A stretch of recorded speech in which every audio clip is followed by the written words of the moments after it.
Well, now that we're past the halfway point of 2025, it's time for a good old-fashioned Game of the Year 2025 predictions. With Donkey Kong Bananza climbing to the top of the review charts, the discussion's really starting to heat up, especially when Nintendo enters the picture, because everybody thinks that they sort of automatically get the shoe-in vote.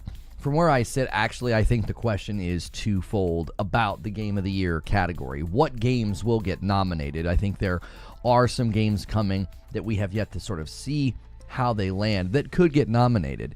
But the second question, I think, is what has the best shot, what has the best shot at beating Expedition 33? And I know I've been told if I roll credits on Death Stranding 2, I'm going to change my mind. Many people have done that. They've rolled credits on Death Stranding 2, and they're like, no.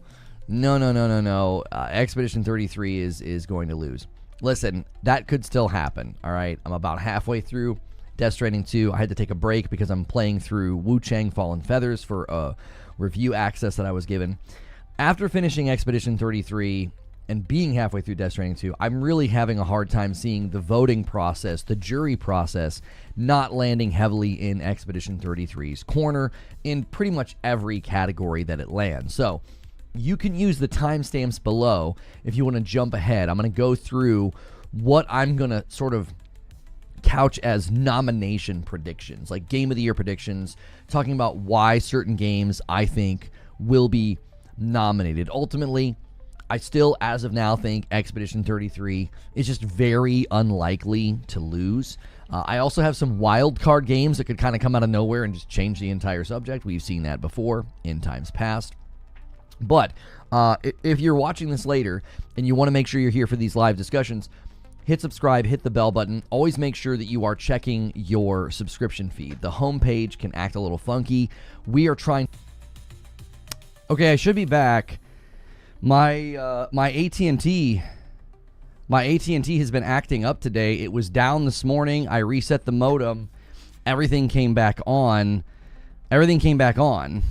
So, yeah, just everybody just needs, if you get audio or whatever, just refresh. Yeah, my AT&T just went completely out. Just like totally and completely out. Yeah, sorry about that. I don't know why that's happening. They've been very, very stable. We've had no issues, so there could be something going on in the area. It was a big blip. Yeah, it was a big blip. So we should be reconnected everywhere. I think Purple has like a reconnection protocol that should work. Yeah. So, and I think the internet, the spectrum should be fast enough for me to dual stream. So anyway, yeah. The AT&T has not given me any problem since they installed it, and it was like, I think they installed it like early April. So I've gone 3 months without a single problem. So I'm assuming there's something going on in the area if it's continuing to go down like that. So if it's still down or having trouble later today, then I will I'll give them a call. But we should be able to continue with the show, no problem. So sorry about that interruption. I was literally just going through my my kind of call to action. You know, things can get a little bit funky on that homepage of everything. I need to plug in the other computer, or I'm not going to be able to do anything. Give me 1 second.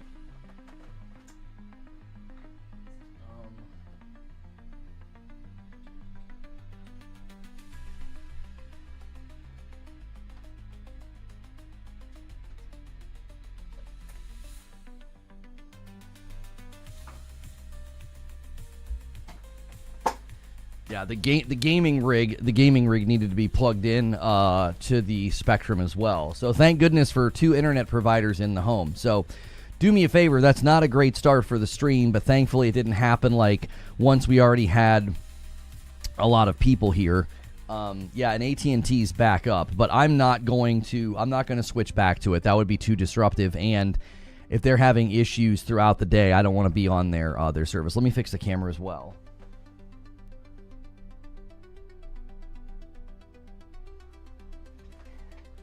Yeah, the white balance is going to be going up and down all day if I don't hit that one button. I forgot to hit that button this morning. Okay. So, sorry about that. Anyway, yeah, if you are enjoying the content, make sure you're subscribed, make sure your bell button's pressed, and then consider becoming a member, which we already have one of those coming in right now.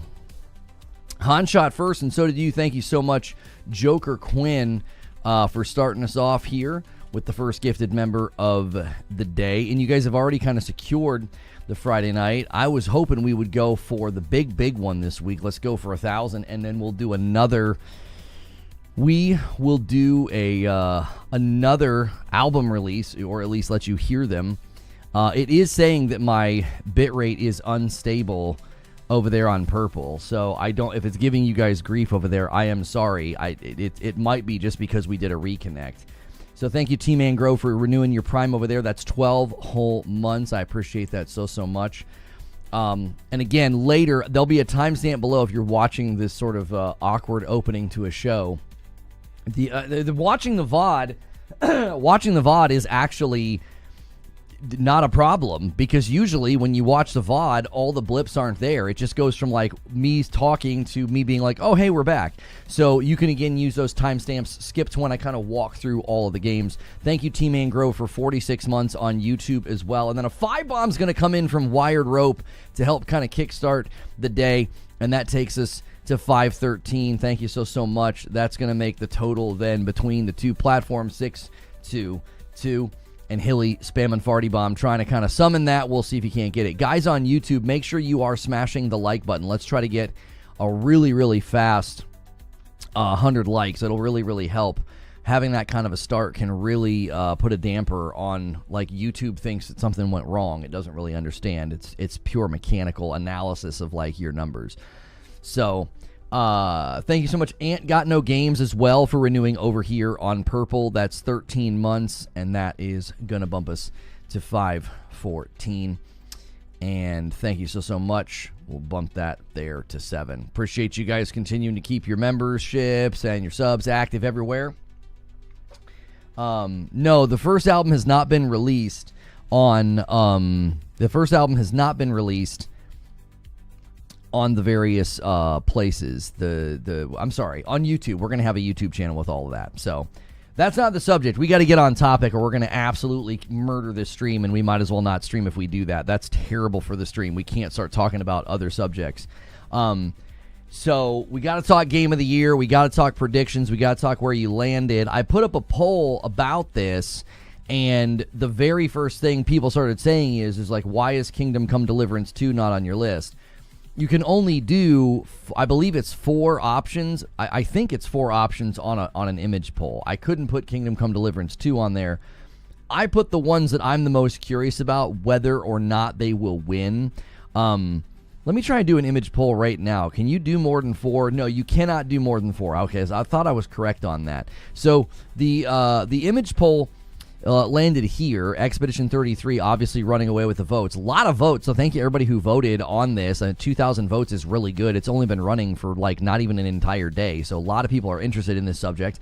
Obviously, Expedition 33 is leading. Death Stranding, trailing pretty far behind there. Donkey Kong way down, and then Ghosts of Yotei. The reason I put Donkey Kong and Ghosts of Yotei on there is they're sort of the current topic. Like, they're the topical games right now in the conversation of Game of the Year, given that Donkey Kong just came out and its score is like really high. And I mean, Kingdom Come Deliverance 2, I think, is an excellent game. It reviewed well, scored well. The fans were very pleased with it and gave it high praise. Thank you, Xander Games, for 4 months. I appreciate that. So, but it's just not the current subject. Like, nobody's really thinking like, well, will Kingdom Come Deliverance be able to go toe-to-toe with Expedition 33? I just don't think so. I think Death Stranding 2 is probably the most likely of the games to have a shot against Expedition 33. I don't think Remove Donkey Kong had Crimson Desert. Well, Crimson Desert's not out yet. Again, the reason I put Donkey Kong on there is because it just came out and the scores are high. The reason Yotei's on there is they just did their deep dive and like everybody's talking about it.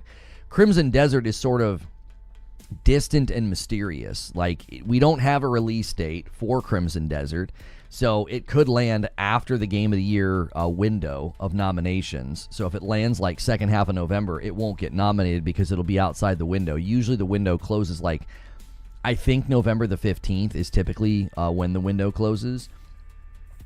I I don't think Death Stranding 2 is game of the year. It's good, but not as good as Death Stranding 1.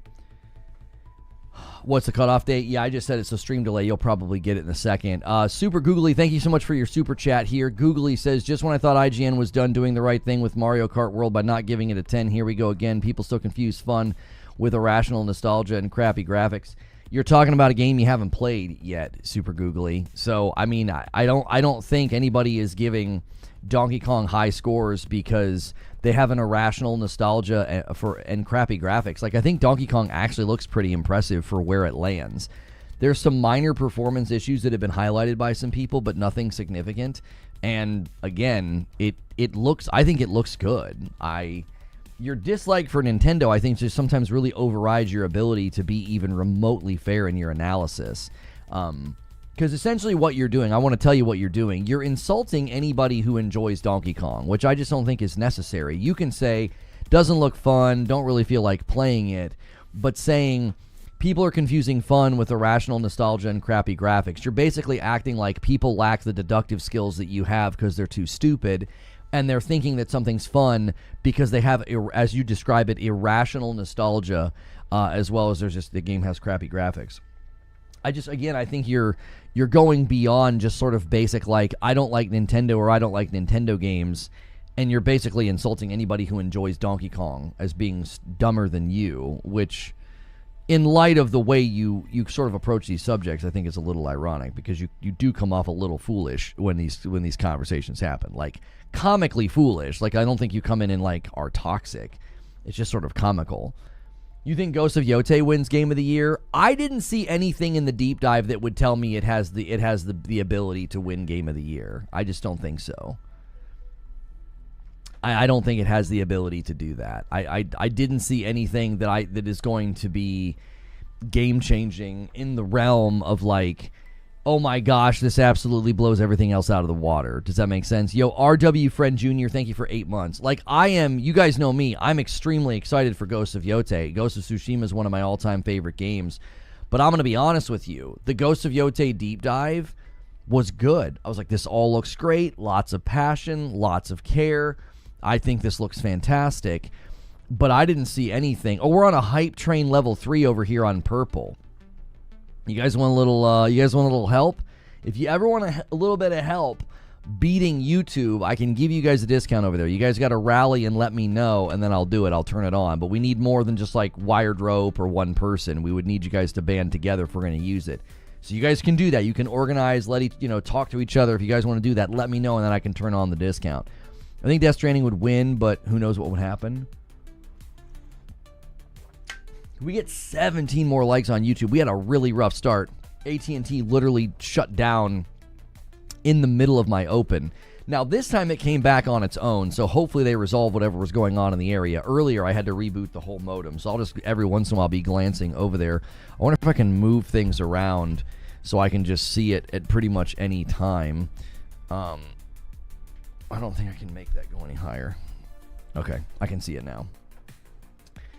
Expedition 33 has an anonymous gifter just dropped 5 more over here on purple. They're going for it. They're saying, let's try to win the day, and the member battle heats up a little bit as YouTube lags behind 13-2. Thank you so much to whoever that anonymous gifter was. Wait, did I add 6? Was it at 2015? Or was it at 515? I'm sorry. Or were we already at 521? I think I added it. David Hudat was 17 months. Thank you so much. I'm getting confused because I'm updating 2 different numbers. I've not been able to play it yet. No, it's installed on my Switch. We will play it later today. It'll be the second stream today. Kingdom Come Deliverance 2 gets your vote. Donkey Kong looks excellent. I just think the Expedition 33 was so well written and put together, really hard. Had the surprise wow factor. The thing that I didn't expect people to start claiming are the people that are jumping on the comments and saying that, like, Expedition 33 is they're calling it the overrated RPG. We had somebody in our chat, in our Discord last night that was it was unreal. It was unreal. Fix your stream? What do you mean? What's the problem? Garrett, are people having trouble? Is it not working? Is it not running well? Random, but I absolutely hate these lantern flies. The newts are everywhere. Lantern flies. What are you talking about? Yo, good morning, Rose Girl. No issues, fine on my end. Okay, yeah, seems like it's fine. Yeah. Seems like AT&T is staying back up too, so hopefully, because those kind of problems are really rare. You never want that with fiber, especially. That's the whole point of using it. We chillin'. Lantern flies are crazy in the east. Oh, you call them lantern flies. Oh, fireflies. Oh yeah, my kiddos and we call them lightning bugs. But yeah, there you go. But yeah, the guy last night in our Discord, I couldn't even believe what he typed. It was like, I was like, what in the world? Where is it?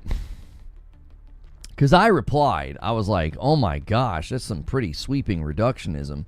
Let's see. It would have been around the time that I went to bed. I guess I still don't understand what makes Expedition 33 good. Other games have done turn-based with quick-time events. Does it just do that bit better? I think the best and most honest part of this statement is, I guess I still don't understand what makes Expedition 33 good. I would say that is correct. You don't, or you haven't watched reviews or listened to me talk about it or watched any of the breakdowns. And then he goes on to say, kind of like how I think Breath of the Wild got more praise just for running on the Switch. If it had released on another platform, I think it's less impressive. This again, I think, fails to even remotely come to grips with why Breath of the Wild was praised.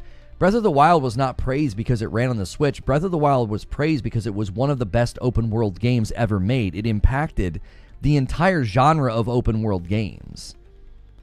It wasn't like, oh man, let's really give this game its flowers. It ran well on the Switch. It was like, no, I've never played an open world game like this.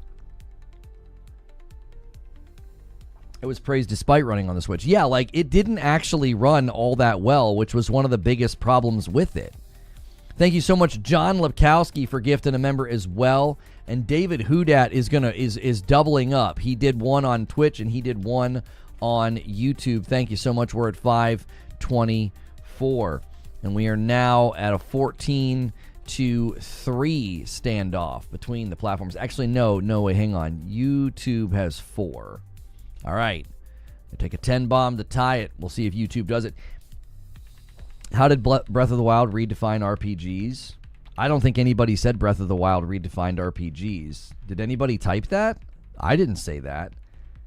I said Breath of the Wild impacted the genre of open world games. That's what I said. I mean it. I think open world games were heavily influenced. Not till Elden Ring have I played a game with such density in its open world, as well as what I would consider to be the best use of exploratory purpose. Oh, you were just a little too late. Alex drops a 10 bomb over here on Purple and extends their lead. Extends Purple's lead. Purple's getting their hits in now. It's 5:34 on the week. At 600, you guys can watch Madam and I play some Donkey Kong tomorrow night. Witcher 3.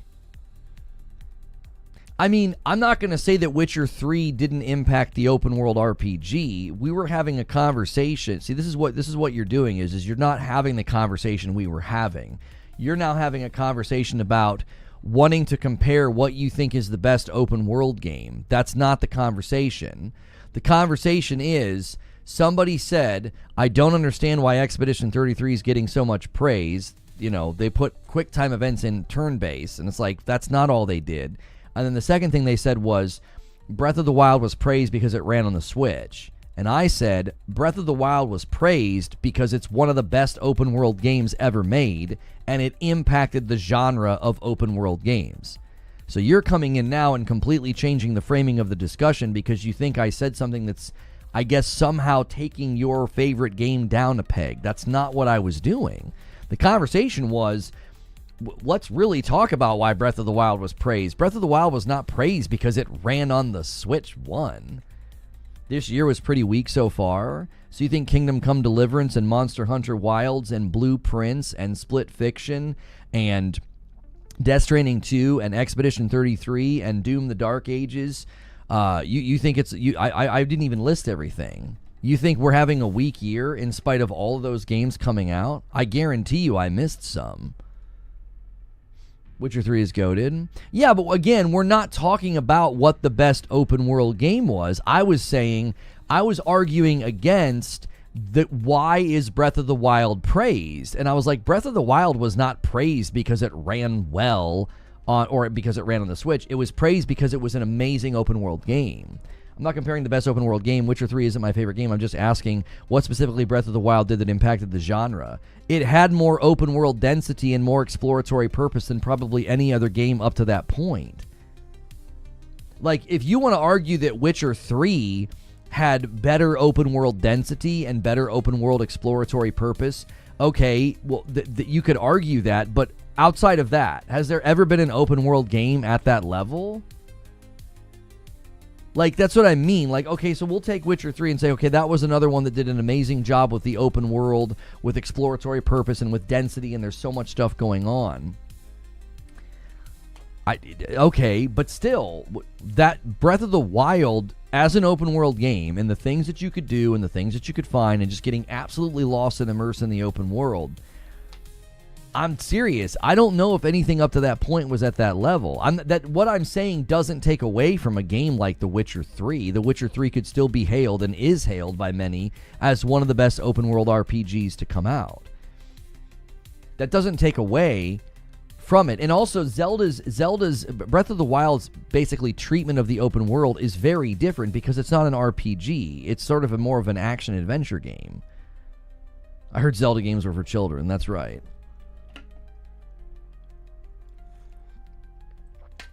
And again, to ask the question, what made it so great? I feel like I've already said. I don't think anybody can dispute the insane amount of density in the open world. There's so much jammed into that game. I mean, and it's enormous. There's also, you could talk about the way that they did an intersection between action, adventure, and survival mechanics, with the way that you make food, with the way that you can, farm for stuff. The way that you can always be switching your weapons. I don't know. I think that they did an excellent job. And again, we're getting sort of way out in left field. I was pushing back on the notion that, like, Breath of the Wild was praised only because it ran on the Switch. Or I don't understand why Expedition 33 is so praised. What, they added QuickTime events to turn-based, which isn't really what they did. It's an active parry and dodge system that's not exactly a QuickTime event. A QuickTime event is like the button comes up and you're like, oh, I have to hit X. That they don't even have an understanding of the combat system that they were attempting to summarize, is the point. Dorker's just mad I don't like what he like. No, I mean, I don't know what he has said to you, Killmonger. You said that this year... You said Death Stranding 2 ain't winning. Okay, that's fine. You said Death Stranding 2 is too boring to win. I'm sure you've played it. This year was pretty weak so far. Yeah, you said this year was pretty weak so far. What games do you play, and what do you wish would have come out? I mean, there's Xenoblade Chronicles X Definitive Edition. There was a Sea of Stars DLC. There was an update to Street Fighter. There was the Talos Principle Reawakened. That's a great game, but given a reawakened. Monster Hunter Wilds, Death Stranding 2, Blueprints, Kingdom Come Deliverance 2, Split Fiction, Donkey Kong Bonanza, Clair Obscur, Expedition 33. I don't know. The Altars, people really like that one. I was enjoying it. I liked Enter Magnolia. There was also Doom the Dark Ages. There was also the surprise Oblivion remaster. I don't know. I don't know what you're looking for. They just dropped the Tony Hawk Pro Skater, which it didn't get the greatest score on OpenCritic and stuff. But still, a lot of people were happy to see that. There's been viral games like Peak on Steam. I'm about to play Dragon Ball Daima and Cyberpunk 2.3. Yeah, I mean, I would say your preferences are fine, but to summarize, this is a weak year. I think it's just an odd one. I don't care if you don't like a single game I just listed. It just makes me curious, what on earth do you like and what on earth are you playing if everything I listed to you is either non-interesting or weak? That's a lot of titles. You think Silksong is a massive hit? I think Silksong certainly can come out and be a massive hit, and then certainly it could be a contender for Game of the Year. The problem with Silksong is that I don't know. I feel like some games it's an unfair curse. I don't even think this is fair, by the way, but I worry that people have waited for so long for it. They'll be overly critical of it, and I hope that I'm wrong. I hope people are like, okay, it's finally here. Let's be kind to Team Cherry. They did good work. We waited a long time. You know, that's kind of my hope for that game, is that they don't get treated with sort of this unfair scrutiny. The longer that you wait for a game, sometimes I think people can sort of unfairly judge it, and they're like, yeah, you know, this game we waited for so long, and I thought it was going to be a level 11 life-changing hype of a game, and then when it's not that, they're sort of like, yeah, well, I'm disappointed, game sucks. Does that make sense? I don't know. I think sometimes when you delay, well, I wouldn't even say delay. When you just take a really, really long time to come out, it can create this unfair, inadvertent hype where people are expecting something that's probably not reasonable or fair. It's just because they've waited for so long. Like, it's one thing to expect greatness when they hype you up with trailers like they did with Cyberpunk 2077. It's another thing when, like, your hype is purely based on the fact that you had to wait a long time. It's like, to their credit, Team Cherry has not been out here dropping trailers and hints and hype. If anything, they've frustrated the community a little bit by their complete lack of saying anything. Zubair says, why did you say this year is weak instead of saying I haven't found many games I wanted to play this year? It's opinion, not fact. Yeah, I mean, I guess it's fair if that's your opinion. If you and again, my furtherance of the question has been, if everything I listed doesn't interest you, what does interest you? You know what I'm saying? Like, what are the games you're looking forward to? Like, I think you mentioned Mafia. Are there any other games that you've seen trailers for? Or what about the years behind us? What are the games in the last couple of years that you thought were really, really good? Because I find it interesting when I list that many games across a very broad spectrum. I mean, everything from Blueprints to Death Stranding 2 to Split Fiction to Expedition 33. There's a pretty big variety this year. So I'm just curious. I'm like, when someone says, man, this year is pretty weak, I'm like, what games are all, you know, up on the top of the list for you? There are too many good games. Fight me, says Whiskey Neat. I don't want to fight you. I don't want to fight you. I agree with you. They want Barbie Horse Adventures 14. Ken gets trampled and Barbie eats him while lost at the top of the Himalayas. I mean, I think that could be an amazing game. That could be an award winner right there. He won't explain his position. He'll just keep saying that his opinion, he doesn't need to make sense. But see, now you're just insulting people, right? Like, well, I guess Zubair says you come across as a moron.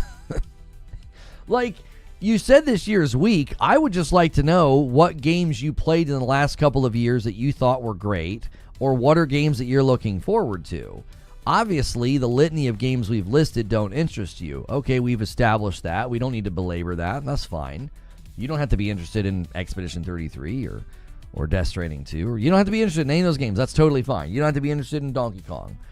I would like to know what games you are interested in or what games you have played in the last couple of years. I find, in my experience, the people that talk about gaming in this way, they always struggle to list games for me. And I think there's a reason for that. I don't think the hobby suits you anymore. You could prove me wrong, but that's been the pattern. You could be completely outside of my observation, and maybe you have a bunch of games that you're typing up right now or a bunch of games that you've played. Here, I'll pause. I'm sorry, Perfect Image. I'll pause them. You could prove me wrong right now, but something I have noticed in doing this the last couple of years is the people that are like hyper negative. Everything sucks. Gaming industry's bad. AAA sucks. AAA's going for a bust. I'm always like, well, what are the games that you play and what are the games that you like? And they always struggle to list more than like 2 games. It's like, oh, well, it sounds like maybe the hobby doesn't suit you anymore. I don't know if you've aged out of it. Maybe you've grumped out of it. Maybe you're just in a weird slump and games just aren't hitting you. I've been there. There are times where just nothing, I don't feel like playing anything. It's kind of like when you go to watch a movie or a TV show and nothing looks good. The Witcher series, the Mass Effect series, Rockstar games, Last of Us games. So I would say, Captain Toasty Buns, thank you so much for 42 months. Near Automata. You basically listed an awful lot of games that haven't done much in a long time.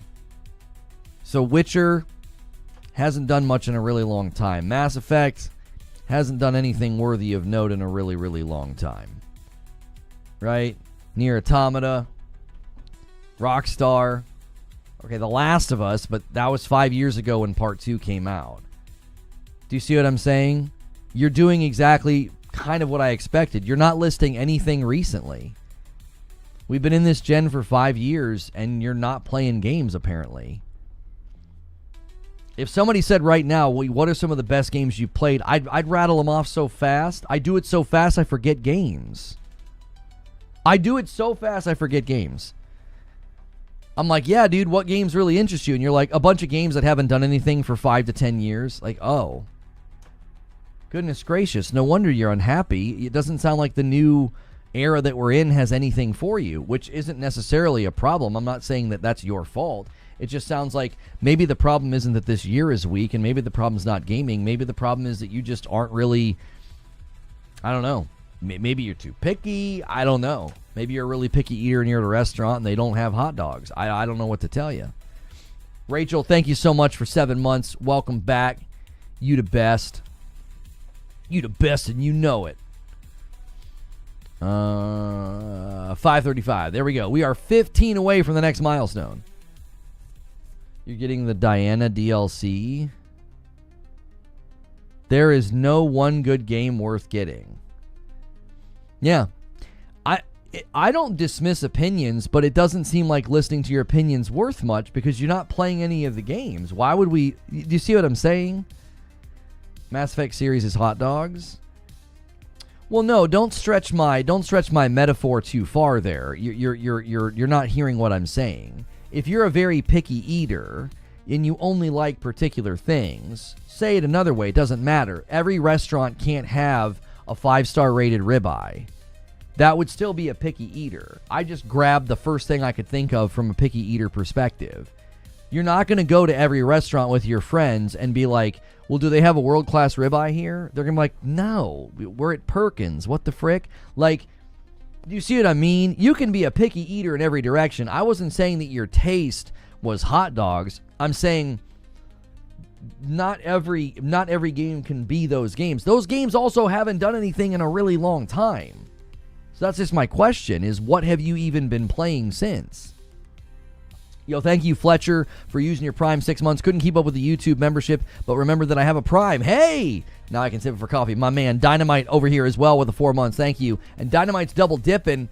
Dynamite is double dipping, so that's going to take us to... And Joker Quinn gifts a member as well, and that gets us to 539. Thank you so much. And the member battle heating up just a bit here. 27-6. Like, there are things that I haven't done in a really long time. I haven't watched sports in a really long time. Okay? So if I suddenly said, yeah, sports are just boring now, people are like, oh, what have you been watching? Well, I haven't really watched in 10 years. They'd be like, huh? It doesn't seem like you're doing an analysis of the sport then. You're like, this year's really weak. There are no games worth playing. What are the things you really like? Oh, stuff that came out 5 and 10 years ago. Oh, well, okay. You're about to get Mafia: The Old Country? What system do you primarily game on? Are you like a PC guy, an Xbox guy, PlayStation guy? Do you have them all? Did you get a Switch 2? Like, where do you kind of hang your hat? Where's your library? Where did you play all those Witcher, Mass Effect, Rockstar games? I'm treating this very differently. I don't feel the need to combat your opinion because I think your opinion is I honestly think it's somewhat shallow to look at this year especially and call it weak. But you're entitled to your opinion. I don't need to fight with your opinion. I'm just trying to understand it. So you bought a PS5. Okay. Now we're getting somewhere. Okay. So you bought a PS5 and you like games like The Witcher and you didn't play... maybe you played Ghost of Tsushima on your PS4, so I can't assume that. You did say you liked The Last of Us, so you were gaming during that era, I'm assuming. So you may have played Ghost of Tsushima on your PS4. Okay, so let's forget that. So you didn't play God of War. You did Ragnarok. You didn't play Forbidden West. You didn't play Returnal. You didn't play Ratchet and Clank. You didn't play Gran Turismo 7. You didn't play Demon Souls. You didn't play Spider-Man 2. You didn't play Final Fantasy 16. You didn't play Stellar Blade. You didn't play Rise of the Ronin. You didn't play any of those games? I'm just listing games that I rolled credits on that I enjoyed, except for Demon Souls Remake. Yeah, I rolled credits. I think I rolled credits on the rest of the games I listed. Stellar Blade, Final Fantasy 16, Horizon, God of War, Spider-Man 2, Returnal, Ratchet and Clank. Yeah, I didn't roll credits on Demon Souls. After Elden Ring, it felt very clunky, and I was not a fan. I know it's a work of art and people love it. I just couldn't vibe with it. Splataw, thank you so much for 11 months. To me, and we are now exactly a 10 bomb away. It's up for the taking. I will owe your platform 5. We do 5 every 50 now because there are so many primes and so many renewals in the mix. I can't do 5 every 25. Astrobot, Black Moon. I played all the God of War and RE games, Stellar Blade, but I can't remember and name every game at the drop of a hat.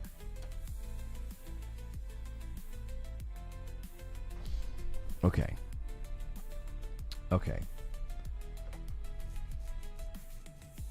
You said there is no one good game worth getting. When you said that, were you referring to games in front of us, or were you talking about games behind us? You said there was no... And Siriu takes it with a 10 bomb on YouTube. There it is, 550. We're now exactly 50 away from the next milestone. I don't know if anybody is going to leapfrog that for YouTube. We'll wait and see if they do. You played Spider-Man. Okay. This is getting even more interesting now. So you played the God of War games, the Resident Evil games, and Spider-Man, and you still think this year doesn't have anything for you? Or maybe you said this year so far is weak, so maybe you are looking forward to Yotei. I don't want to put words in your mouth. So you played those games, and you don't have an interest in any of the games I listed. That's really interesting to me. 1 and 2. Yeah, your tastes are your own. They're your own. I have no problem with your tastes because they're not mine, but they're just very interesting that you got a PS5, you've played some of their bigger games, and yet you thought the last 7 months were weak. I don't know. I mean, I guess Death Stranding's an acquired taste, so I don't expect everybody to like Death Stranding. That's fine. Expedition 33 is turn-based, and there are people that are just never going to get down with turn-based. So I guess I can give you just an automatic assumptive pass there, like maybe you just don't like those kinds of games. And those are 2 of the bigger games this year that I honestly think some people just don't vibe with them. But they're strong games. They got a lot of praise. Black Myth Wukong. I can understand somebody not wanting to play Black Myth Wukong on the PS5 because I didn't like playing it on the PS5. It doesn't run well. Regardless of what all of the fans and the ponies say, it doesn't run well. It doesn't. It's the worst performance mode I've ever seen. Guys, really quickly on YouTube, I need your help. We had a horrible start. AT&T killed me. Right at the beginning of the stream, my AT&T went out, which it hasn't gone out for 4 months because it's fiber. And it really hurt us. We need 200 likes as fast as you can give them to me. This stream just went nowhere, and it's not anybody's fault. It's just AT&T just chopped our legs off. I highly recommend going back and checking some of the games that you missed over the past 5 years. It runs well on the PC, streamer man. We're talking to somebody with the PS5. Chatterban. Predator, try to keep up. If you're going to try to correct me, we're talking to a guy with a PS5, and somebody's acting like he should have played Black Myth Wukong, and I'm like, I don't think so. He has a PS5. It doesn't run well there. Get a refund? You can't get a refund for a 5-minute outage. That's not a thing.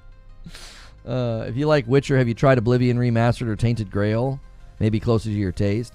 I don't know how Tainted Grail runs now on PS5. I couldn't speak to that as a recommendation, but I thought Oblivion ran well enough at launch. Apparently, they put out a fix that didn't really fix some of the more glaring problems, which I think there was like open world stutters. People in the Discord were saying that it hadn't really been fixed. So, that's unfortunate. Because I was having a great time, and that was really the only major problem that I was having in the limited amount that I played. Here, I owe YouTube 5. I'm going to do it now before I forget. Excuse me. Hopefully we don't drop frames or anything, since I am streaming on Spectrum. Yeah, what about Kingdom Come Deliverance 2? You're getting RE9 coming out on your birthday. Do you see, if everybody would just chill out, stop calling them names, and then, hey, you also, Killmonger, stop calling names. Everybody needs to stop calling names. It sounds like he just has very particular things that he likes and doesn't like, which I guess would land you on saying, yeah, the first half of this year was weak. I think what you're saying could be said in a way that's like, there really hasn't been any games for me this year so far. You know, dialoguing with others in public, there's not an imperative on you to speak in that way, but I think you'll have a better time if you do. Like, I think I was watching an amazing breakdown this morning. There's some guys that are known for making content that's critical of FromSoft games and Elden Ring in particular. And something that they do that the one guy was very critical of, and he was like, you're not making yourself clear, and then when people misunderstand your point, you get mad at them for misunderstanding your point. I guess I would give you the same, critique or advice. Like, if you're going to come into a chat, when you know as a gamer, some big banger popular games came out this year, and you're going to be like, yeah, this year's been kind of weak, you have to understand the response you're going to get. People are going to be like, what are you talking about? This has been an incredible year. And you're like, yeah, but none of the games really interest me. If you would have said that, I think people would be like, oh, well, what does interest you? If you would have come in and been like, yeah, the first half of 2025 just really didn't have anything that interests me. People are like, oh, well, wow. Well, what are you looking forward to? What does interest you? Does that make sense? You can say it however you want. I'm not trying to police how you talk. I'm just saying you'll get better results in a public chat, especially like this, if you consider some of what I'm saying. Splataw, did I thank you for your 11 months on Purple? I can't remember if I did or not. Like, I think reflecting on these types of things and watching these videos of what some of these guys have said and how they've kind of reacted and the critiques that they've received, I'm trying to do the same thing. I'm trying to take in and think like, okay, are there ways that I could talk about things? Are there ways that I could phrase things that would be, better? Okay. That would be better. I think sometimes, and this happens a lot, and I could tell, I kind of empathize with the guys that were being critiqued, like in how they made their videos. I kind of empathize with them. Because I can do the same thing. I can construct what I think is a very clear point or a very clear argument, and then when people don't understand it, I'll get very frustrated, and it's like, how is this not clear? And I think as somebody who speaks for a living, I have to consider maybe my skill set in being verbose can also be a weakness, because when you're verbose, you'll use too many words, or you'll say 20 words when 10 words will do, right? That's something that I've been told, like, you over-explain, or you use too many words, or you use big words. And obviously it's easy for me to get flustered and my feathers get ruffled, and I'm like, well, I can talk the way that I want to talk. And it's like, well, but if I'm not having clear communication with people, or they're misunderstanding my argument, then maybe I can restructure it, restate it, or speak in a way so that doesn't happen. I don't care about the attention, just sensitive people that straight insult me over video games. Let me explain to you why chat gets a little quick to pull their guns from their holsters, Killmonger. You're in a YouTube chat. And YouTube chat, live chats in general, have a propensity for trolls. People who rage bait. People who say things just to ruffle feathers and get a reaction. We have a tendency to have people that come here and do that, and they'll have an account that's like 2 days old. So I checked your account. I was like, oh, his account's 7 years old. I don't think he's doing that, which is why I started asking you questions instead of just dismissing you as a troll, right? This year was weak, though. See, what you're doing is you're not course correcting and attempting to have a conversation. You're saying it as if it's factual, right? This year was weak, though, so far. I think what you're saying is simply untrue. In the realm of sales, it's untrue. In the realm of revenue generation, it's untrue. In the realm of critic reception, user reception, gamers sort of celebrating games, platforms getting, big releases, right? If you're an Xbox guy on Game Pass, you have had some huge releases. Expedition 33 and Oblivion Remastered Shadow Drop, Doom the Dark Ages, and you got Outer Worlds 2 on the horizon, right? There's another one. There's another big one you guys are getting. Are you guys getting Wu-Chang? I think you guys are getting Wu-Chang. That's ridiculous. What a year, right? Game Pass people eating good. Nintendo fans eating good. Mario Kart, people love it. We got Donkey Kong today. The brand new Switch, people have loved it. You can go back and play games like Breath of the Wild and Tears of the Kingdom at 60 FPS, and it looks amazing. PlayStation users have had a great year, regardless of how people want to say they have no games. I mean, they can say that, that's fine, but we know that's not true. They've had a great year. Death Stranding 2 just launched. It's hailed as probably a game of the year. Yotei is coming, right? So... And Lost Soul aside, I think is, like a month away? You could probably argue if you only wanted first-party exclusives or first-party studio exclusives from PlayStation, I guess you could say they didn't do much in the first half of the year, but there's always going to be spots in the calendar that are weaker and stronger than others. Like, we're going to get, like, Death Stranding 2, Lost Soul aside, and Yotei all very close together. You have to kind of see that for what it is. Like, yeah, we had a 6-month stretch where not much happened, but then we're going to have like a 4-month stretch where 3 things happen. Does that make sense? So, like, I don't know how you could look at the year and be like, yeah, it's weak, or the first half's been weak, or whatever. Even if you don't like the games that have come out, there's just been a really, really healthy and steady cadence of what I consider to be very good games. Games I didn't even play, by the way. I got a review copy of Kingdom Come Deliverance 2. I put a bunch of time into it, and I was like, I'm not going to be able to do this. It doesn't suit my proclivities. It doesn't suit my preferences. Do you know what I did? I made a video praising it and ultimately concluded it's not a game for me. Now, you might not think that I said that about Kingdom Come Deliverance 2 if you didn't actually watch my video.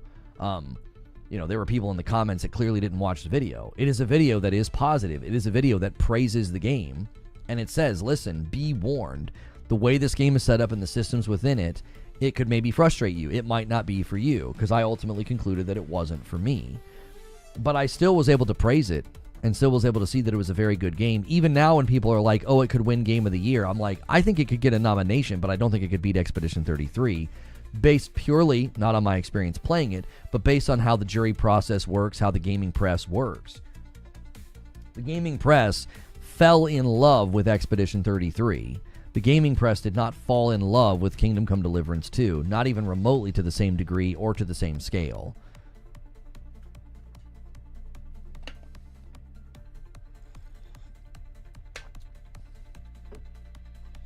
He says, do you know how to hear someone else's opinion? But here's the thing, Killmonger, you're not internalizing any of the feedback. I just double down on people who tell me, no, just talk nice, people, and I talk nice. But you're not internalizing the feedback. You've just doubled down on the very thing that you said at the start of this that made everybody kind of come at you, which is like, this week was weak. This year was weak. This year was weak, though. This year was weak, though. I don't know. I had this conversation with somebody before, and they came in here and they were doing the same thing. And I even shared with you, I even tried to make it sort of a, hey, we're both in this, we're all in this together. I myself am trying to be better about this. I'm trying to be better about how I communicate and how I phrase things, how I frame things.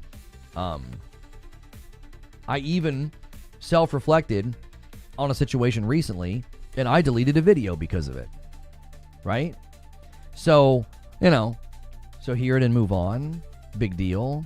Again, you don't seem to understand the place that you're in, and now I'm starting to get a little frustrated because you do seem like you're just wanting to be a bit of a troll, and then you're going to be this like self-proclaimed victim. Well, I went in there and just said my opinion, and they're too sensitive and they can't take it, and you seemingly are just baiting. You're just baiting the ban.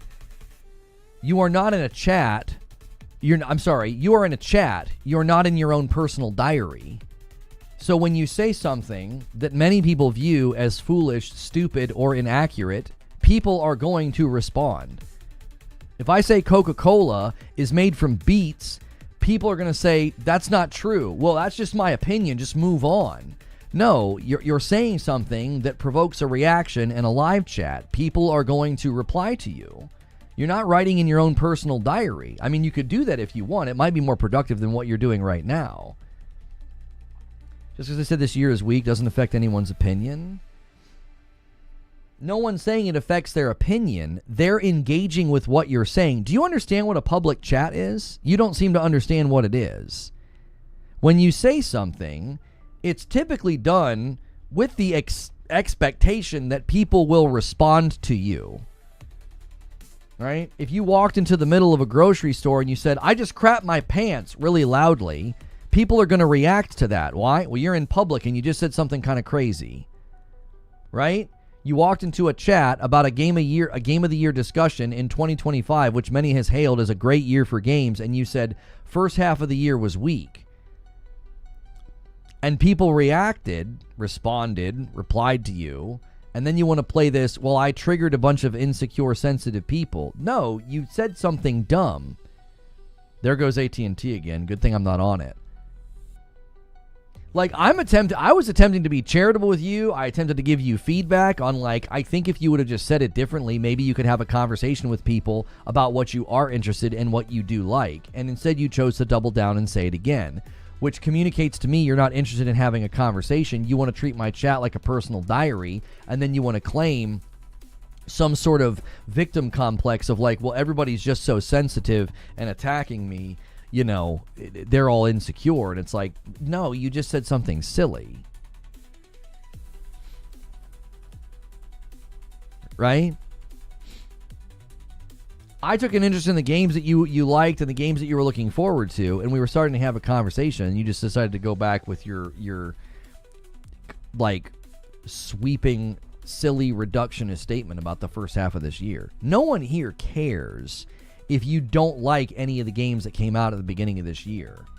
If you said, yeah, I didn't get Death Stranding 2 or Expedition 33 because I don't really like games like that, no one in chat's going to wet their bed over that. They're going to be like, that's fine.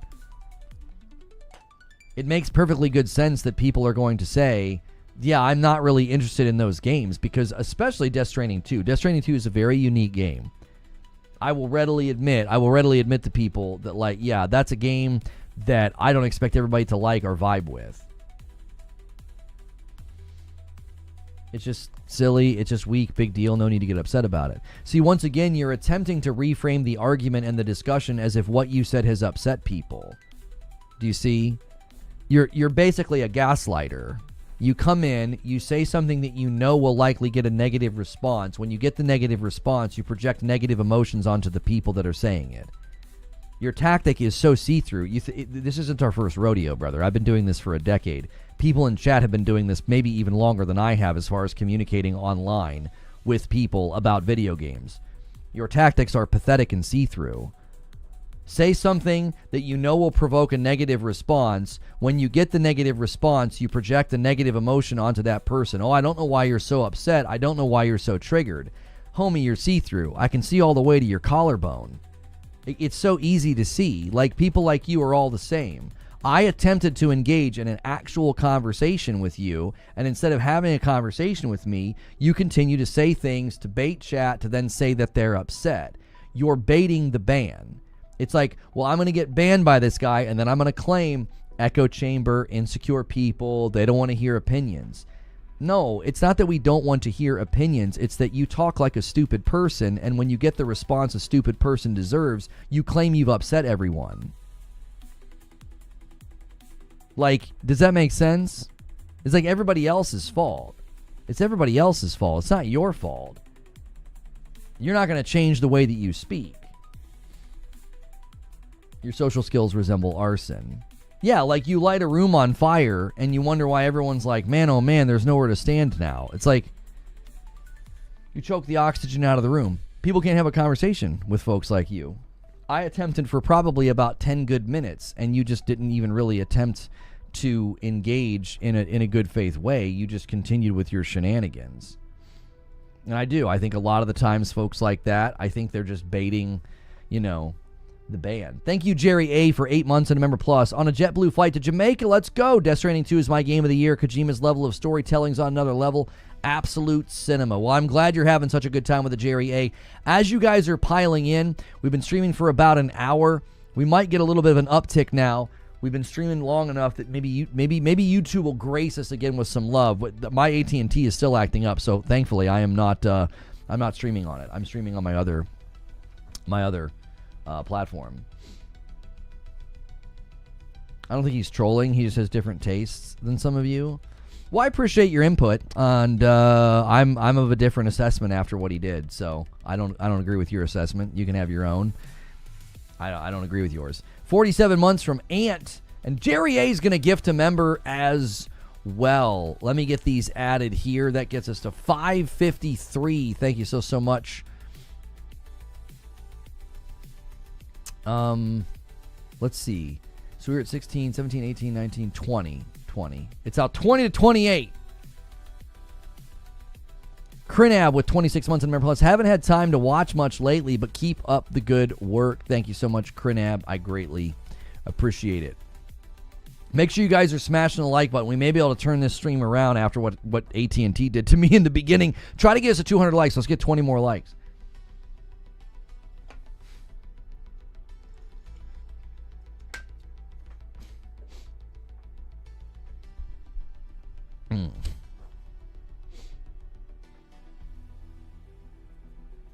Just seeing everyone name call and trash a dude that and he could really think that. As soon as he got the response that he wanted, he started calling people insecure, and he started telling people that they were sensitive. It was what he wanted. It was by design, Cobra. So let's just move on. Thank you so much, Bumble Pants, for 34 months of member plus. Enjoying the shows makes the workday go faster. Thank you so much. We're now at 555. I appreciate it. And a VIP comes in from El Duderino, and that's going to bump the contest to 22 to 28. Thank you so much, El Duderino.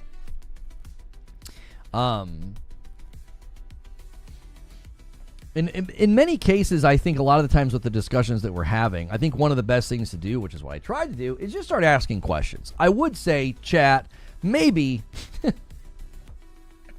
maybe don't immediately give them the name call. Like, you guys did immediately just, like, turn up the heat a little bit. You know what I'm saying? Like, maybe wait a little bit. Maybe wait a little bit. Is that so-and-so? Oh, really? Is it?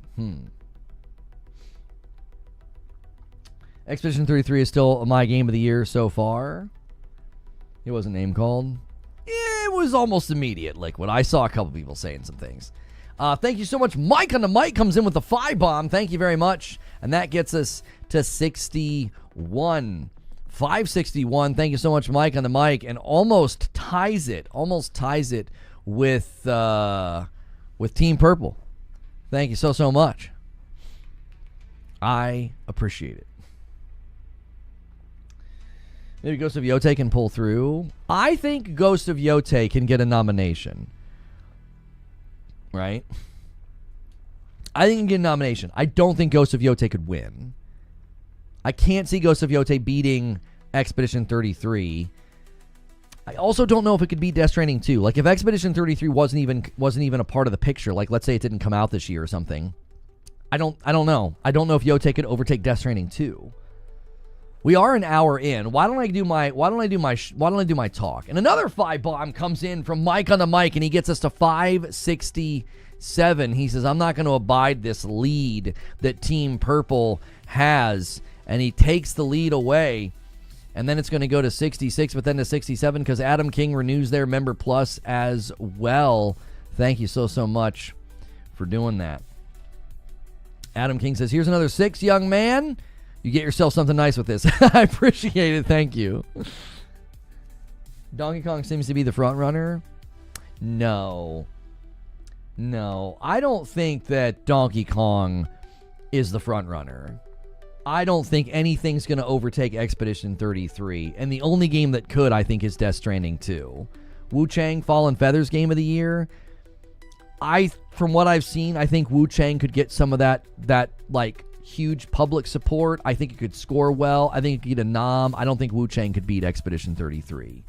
I think Donkey Kong will get a nom because of its broad appeal and score alone. Let's just do my show open. Let's just do it. Let's just walk through what I think.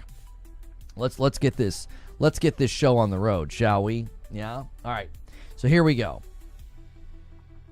All right, so the first game I'm going to talk about, obviously, is Expedition 33. To me, this is the clear frontrunner.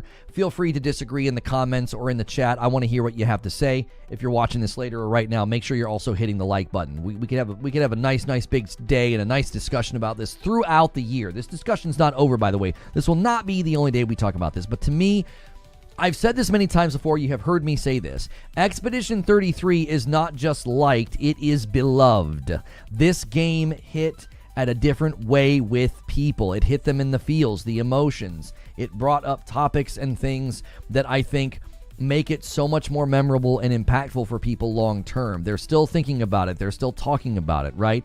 This game also took over the gaming world. There were memes. There were jokes. There were cosplays. You know, a single-player game became one of the most social games of 2025, okay? Keep in mind what I'm saying. It is a single-player game that sparked one of the biggest social engagement game movement things I think I've probably seen in a long time.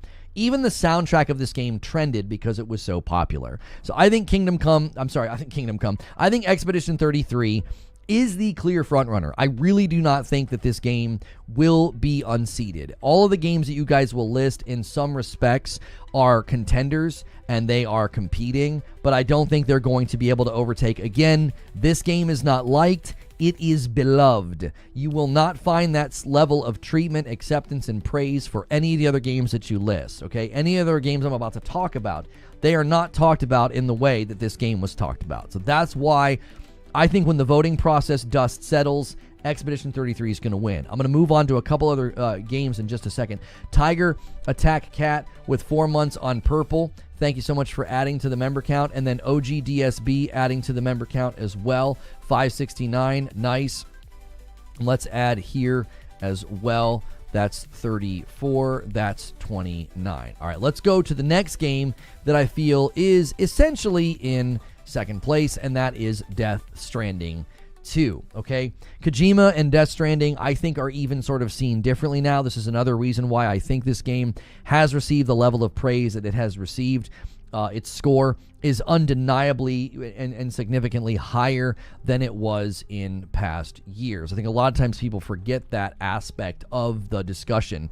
You know, having an 89 on OpenCritic, or basically it was a 90 on Metacritic for quite a while, that is a huge leap in score over the first game. I believe that Kojima, you know, as a creative is respected even more than he used to be now. I know people would say, well, no, he's always been this level of respect. I think it's just more widespread. Death Stranding 2 is also very special, very unique game. There's not really anything else like it in the market. That's another reason why I think it could maybe edge out Expedition 33.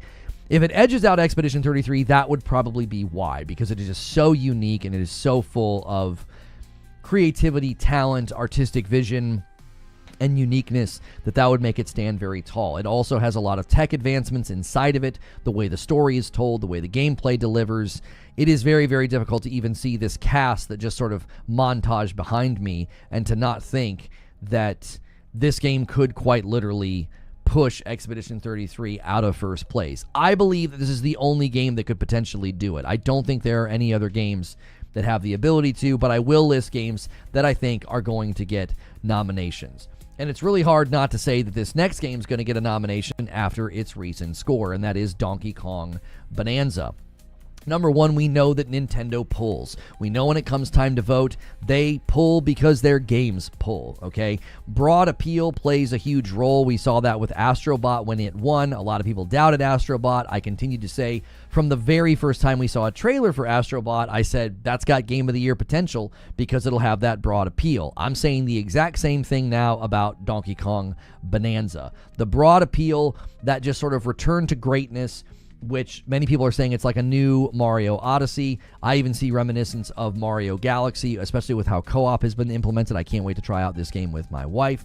The score from the outlets is very clear. They delivered a very new sort of Mario-esque game. It's a killer game. It's, everybody's really got a lot of praise for it. So you got to remember when the jury process comes around, this is one that will almost assuredly get a nomination because of its overall score and its reception. So we will be playing that later today. So if you're looking for Donkey Kong Bananza gameplay, be sure to check that out. Now, this is one that I got scolded for not including on my poll, but polls on YouTube can only have 4 images, so I included Donkey Kong and Yotei because they're more recently talked about and more currently relevant. And Kingdom Come Deliverance 2, while being excellent, is a little bit further behind us as far as what people are talking about and thinking about. But this game is obviously an excellent sequel to the first. It delivers a crazy amount of depth and a crazy amount of freedom. So if you're looking for a lot of open world freedom and RPG depth, look no further than Kingdom Come Deliverance 2. You will have to maybe look up some guides and some advice on how to navigate the combat. It has a bit of a learning curve. It can be pretty challenging.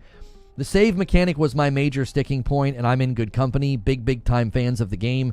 Download the free save mod in high numbers on Steam, which supports what I say. People that are like, well, it's not a game for you. Well, tell that to all the long-standing fans who use the mod that allow them to free save, because they use it, and it's the most popular one. It was also like the first mod put out. So, again, I'm in good company. And again, that's just an opinion. That doesn't mean that I'm factually correct. It's just why I was not able to really immerse myself in the game, because it really gave me a feeling of like choice paralysis. Some people don't feel choice paralysis. They feel a sense of pain and survival, and they like the saving mechanic. But at this point, I am willing to say it's a great game that just really isn't made in a way that I can engage and enjoy it. But I do think Kingdom Come Deliverance 2 is very likely to get a nomination. And this one, after the State of Play deep dive, I think is well on its way to a very high score and a nomination as well. Now, I'm on record saying that I don't think Yotei can win, because I think these types of games are somewhat limited in how people receive them. And I'm talking about the gaming press. The jury process is full of a lot of people. A lot of people are going to, I think, automatically kind of cap this game's overall score, because at the end of the day, it is an open-world action-adventure game, and it's a sequel to Tsushima, so it can only work within the confines of the genre and the confines of being a sequel. I believe they have done an excellent job within those confines. The weapon system alone is a huge upgrade to how the combat will be experienced, a completely new interpretation of the stances, which it looks like she might have changed stances there. I'm going to do some on-the-fly analysis here. She's holding it like this, and maybe there are different stances. I don't know. There might be better analysis than me of people out there. It looks like she's changed the way that she held the spear. There may be stances within the actual weapons themselves. So I think Ghost of Yotei will very likely get, I've been saying, an 88. I think its overall score will be about an 88. And one of the reasons I think it'll be an 88 is because I just, again, think there are enough outlets. You got to remember, the score is very easy to pull down. It's extremely hard to hold on to a 90 or above. I think we saw this with Death Stranding 2. Death Stranding 2 was holding on to a 90 on Metacritic, and it took one bad score to drag it to an 89, which is a bit of a crime that one outlet can have that level of pull on a game's overall score, because that 90 looks so nice with the little stamp next to it, and one outlet drops a 70, and that's all it takes. You got to remember that Ghost of Yotei can have the exact same thing happen to it. Just a couple of outlets that are a little lukewarm. Maybe they didn't like the fact that they left behind Jin Sakai. Maybe they don't like the fact that they went with the weapon system instead of a stance system. And that's all it'll take. That's all it'll take. So I think Yotei lands at an 88, but I do honestly think it ends up getting a Game of the Year nomination. The next game is one that you guys might not agree with me, but I do think Split Fiction has a very strong chance of getting a nomination. Its overall score is incredibly strong. People absolutely love Hazelight. They absolutely love the CEO of the company. He's kind of become a little bit of a celebrity in these realms, saying F the Oscars, and he's buddy with Jeff Keighley. Now keep in mind, when I say buddy with Jeff Keighley has no sway over the nominations. People keep saying that about Death Stranding 2. Just betrays a complete misunderstanding of how the system works, how easily that would be leaked and then seen as pretty corrupt if Keighley had any sway over the nominations. People that continue to invoke that notion are only mad that their game either didn't win or didn't get a nomination, and that's the only way they can kind of cope with it, is by some weird conspiracy theory. There's simply no evidence to that, and I don't think that will have any sway. So when I mentioned that he's buddy with Keighley, I just think that that's one of the elements that has made him a bit of a celebrity. But that's beside the point. Split Fiction is easily the best, if not one of the best, co-op games in existence. They basically took the idea of, hey, let's have lots of games within one game, and they took that all the way to 11, which I think is worthy of praise. So I think this is another one of the games that gets a nomination. So that's 6. I'm going to go to my wild cards right now. So I have Expedition 33, Death Stranding 2, Donkey Kong Bonanza, Kingdom Come Deliverance 2, Ghosts of Yotei, and Split Fiction as my 6. I think there'll be 6 nominations. Those are the 6 that I think are the most likely. But there are some wild cards out there that could end up surprising everybody. And one of those wild cards is Blueprints. This was a scrappy little indie title that kind of took the gaming world by storm. Everybody was talking about it. Everybody was obsessed with it. The creativity, the puzzles, even the art style and the vibe was, I think, for very many people, captivating. So Blueprints is my first wild card. This one could surprise and show up in a bunch of categories and maybe sneak its way into the Game of the Year category, given its high score as well as it sort of went viral, which great for the team that made it. My wife and I put a ton of hours into this. We did not completely beat it. We got a little burned out on the nature of how you were supposed to do certain things. Some of it was RNG. We just enjoyed filling the entire map. We finally did that one time. We took a lot of satisfaction from that. We unlocked a bunch of stuff outside of the house. That was really cool. And so we did enjoy our time in Blueprints, but we did get to the point where we're like, okay, we don't need to exhaust this any more than we have. I mean, to sit on the couch with another person and to enjoy an experience like that for almost 20 hours, I think is pretty special. And I do think it speaks well of the game and its quality. Another wild card that I want to include is Mafia: The Old Country. This is a game that I think has a high cinematic quality. The storytelling looks to be a very, very strong, poignant aspect of the game's delivery.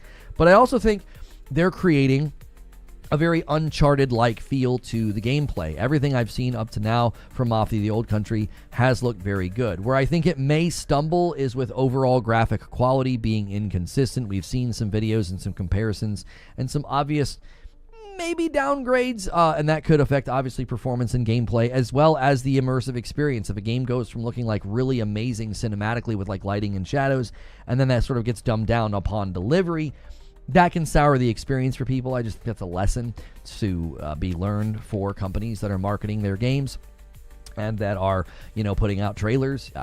Don't put things out there that aren't going to represent the final product. So I got a couple more wild cards for you, though. I think I got 4 more. I got 4 more. Another wild card that could sort of take the world by storm is Wu Chang Fallen Feathers. Now, I cannot speak to the game with a qualitative statement or gameplay statement because I do have review access. I would have included this either way.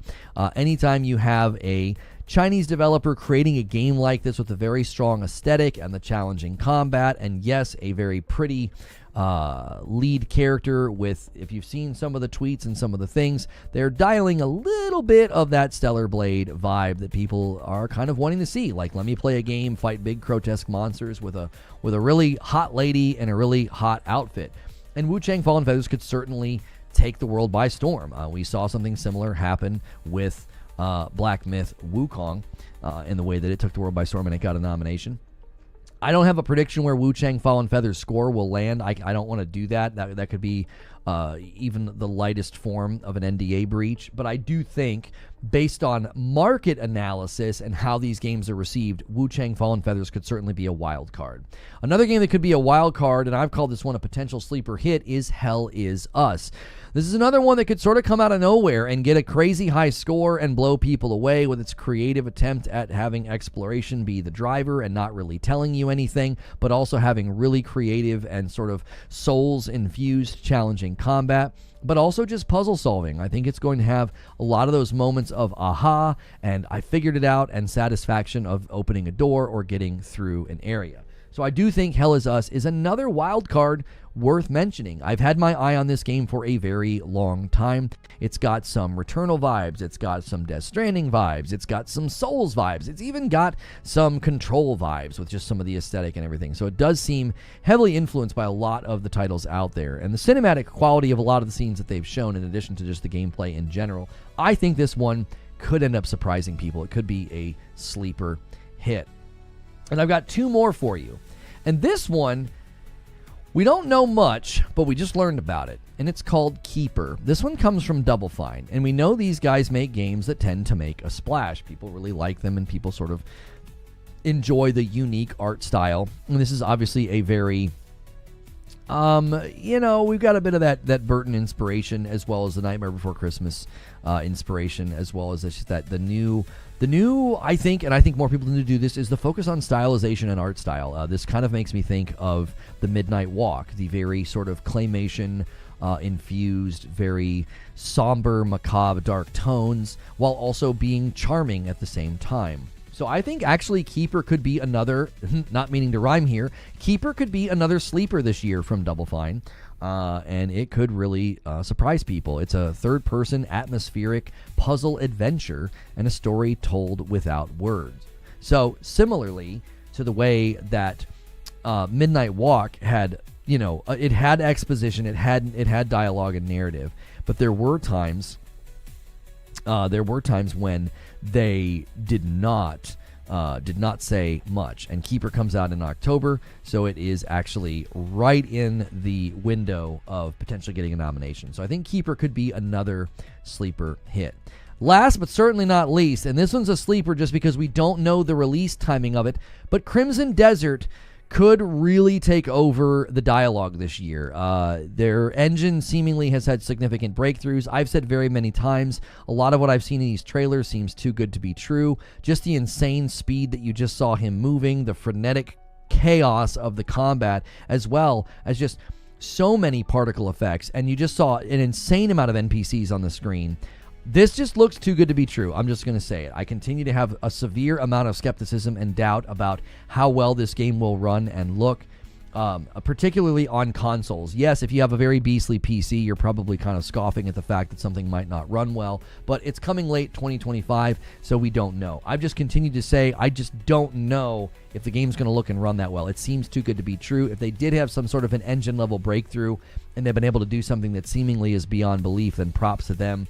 I'm withholding that judgment. I still feel very skeptical about that. So I gave you 6 games that I think will be nominated and 6 games that I think are wild cards. Blueprints, Mafia, The Old Country, Wu Chang, Fallen Feathers, Hell Is Us, Keeper, and Crimson Desert are my 6 wild cards. And then Death Stranding, Expedition 33, Death Stranding 2, Donkey Kong, Kingdom Come Deliverance 2, Ghosts of Yotei, and Split Fiction.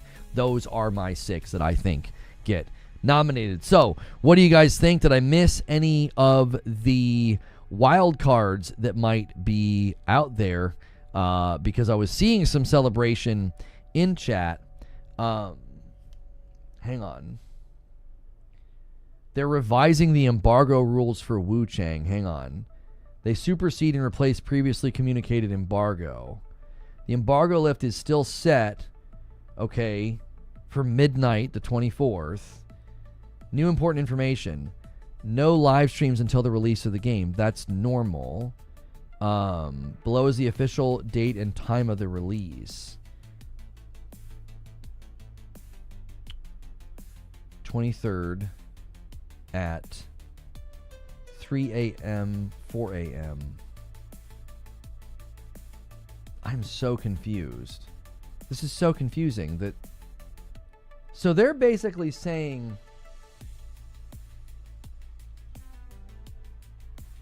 Official launch of Wu Chang is July 23rd at 4 a.m. Central Eastern. That's before...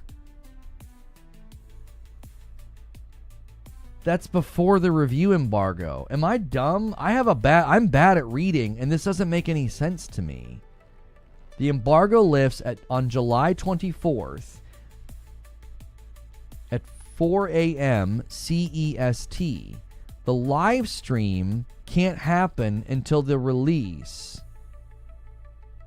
And the release is earlier, July 23rd at 4 a.m. CEST.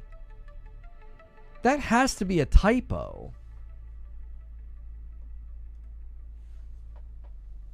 Is discussion of the NDA covered by the NDA? You're allowed to talk about embargoes. You're allowed to say this is the official time that I can post this. That's not against the rules of any NDA that I've ever seen. That's got to be a typo. They're saying you can live stream before the review embargo? There's no way they mean that. That's got to be a mistake. My concern for Crimson Desert, and maybe it's my own personal worry, is that it's going to have all the wow moments jam-packed at the beginning of the game and not hold up the whole way through. Oh, wait, I forgot to thank this super chat. It happened during my monologue. Mike on the mic says, I also think Expedition 33 is the front runner, but honestly, Yotei could steal it. Also, James Gunn did it. That's what I've heard. I appreciate the confirmation. We are now 30 members away from the next milestone. Purple, you're at a unique advantage. You can drop exactly 30. YouTube, you can't do that. YouTube, you'd have to do a 20 and a 10 or something bigger. So thank you guys so much for getting us that close to the stretch goal, making Madam and I play Donkey Kong tomorrow night. After that, we'll do stretch goals for the music, because you guys seem to enjoy that.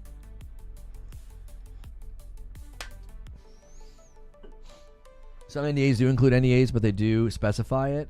This has just been the generic embargo dates in the emails. Like, no, like, rigidly signed NDA, like, you can't speak to the embargo. It's like, no, we can totally tell you when the embargo is. I don't think I've ever had a company say, you can't say what the embargo is. Like, setting expectations with your audience about, like, my review's going to go live at this time, or we're going to live stream the game at this time. Like, that's completely legitimate to do. And a 10 bomb comes in from Purple Haze, and she says, well, maybe somebody can tag team with me. We are now a 20 bomb away from the next milestone. Thank you so much, Purple. We'll see. I'm sorry, Purple Haze is on YouTube. Team Purple, you're going to need some help. Different kind of purple, making sure we beat purple. That's right. It's purple on purple crime. To emphasize, I just hope graphic fidelity, frames, and gameplay mechanics hold up. Oh, no, I completely agree with what you're saying. That's always a concern with a game like Crimson Desert. When they focus on that level of fidelity and that level of graphics, man, it's just like, dude, you can totally short circuit gameplay. You know, it's a concern I have anytime I see a trailer and I think, man, there's a lot going on there. There's a lot going on there. There's explosions, there's fire, there's particle effects, there's fast movement. Anytime that's happening, I'm always like, I don't know. Those are all the things that are sort of known for causing issues with performance. For future concerns, Lono, the high-end PC users have the same performance concerns you do. We have higher demands for performance relative to console. I ain't in it for 60 FPS. I suppose that's true, Zubair. So you could potentially look at Crimson Desert and have the same concerns. You're like, am I going to be able to get 120 and turn all the pretty stuff up? I get that. Nothing's beating Expedition 33, says Ultima. It's too beloved. The talk surrounding that game is something special. That's been my consistent take, is that it's a beloved game, and it will be very, very difficult to beat it. Very difficult. It sounds very mechanically dense as well. Not necessarily mechanically deep, but dense. Right, like not hard to understand, but like just a lot packed into it. Right, yeah, I agree. Zubair says, exactly. Am I going to have to run the game at 720 internal resolution? Yeah, no, I never considered the fact that like as you increase your spend on PC hardware, it makes perfectly good sense. It makes perfectly good sense to say, hey, this is going to be, it makes perfectly good sense. Yeah. to spend that much and say, this is going to be my threshold of performance that I expect to get. I want to turn all the pretty things on. I completely get that. Any reason why Silksong is not in your honorable mentions? Because we have no idea when it's coming out. If I had a release date, I would have included it as a wild card, Venator. I would have. It might come out in December. Then it can't be nominated, right? It could come out the second half of November. It might be nominated. Now, I included Crimson Desert because I do think Crimson Desert's probably more likely to make it in time. We don't have a clue with Silksong. I do think Silksong is coming this year based on everything that we've seen and heard, but I didn't want to include a game that hasn't even announced a release window. At least I included Crimson Desert as a wild card because at the very least, it is got a release window for this year. Yeah.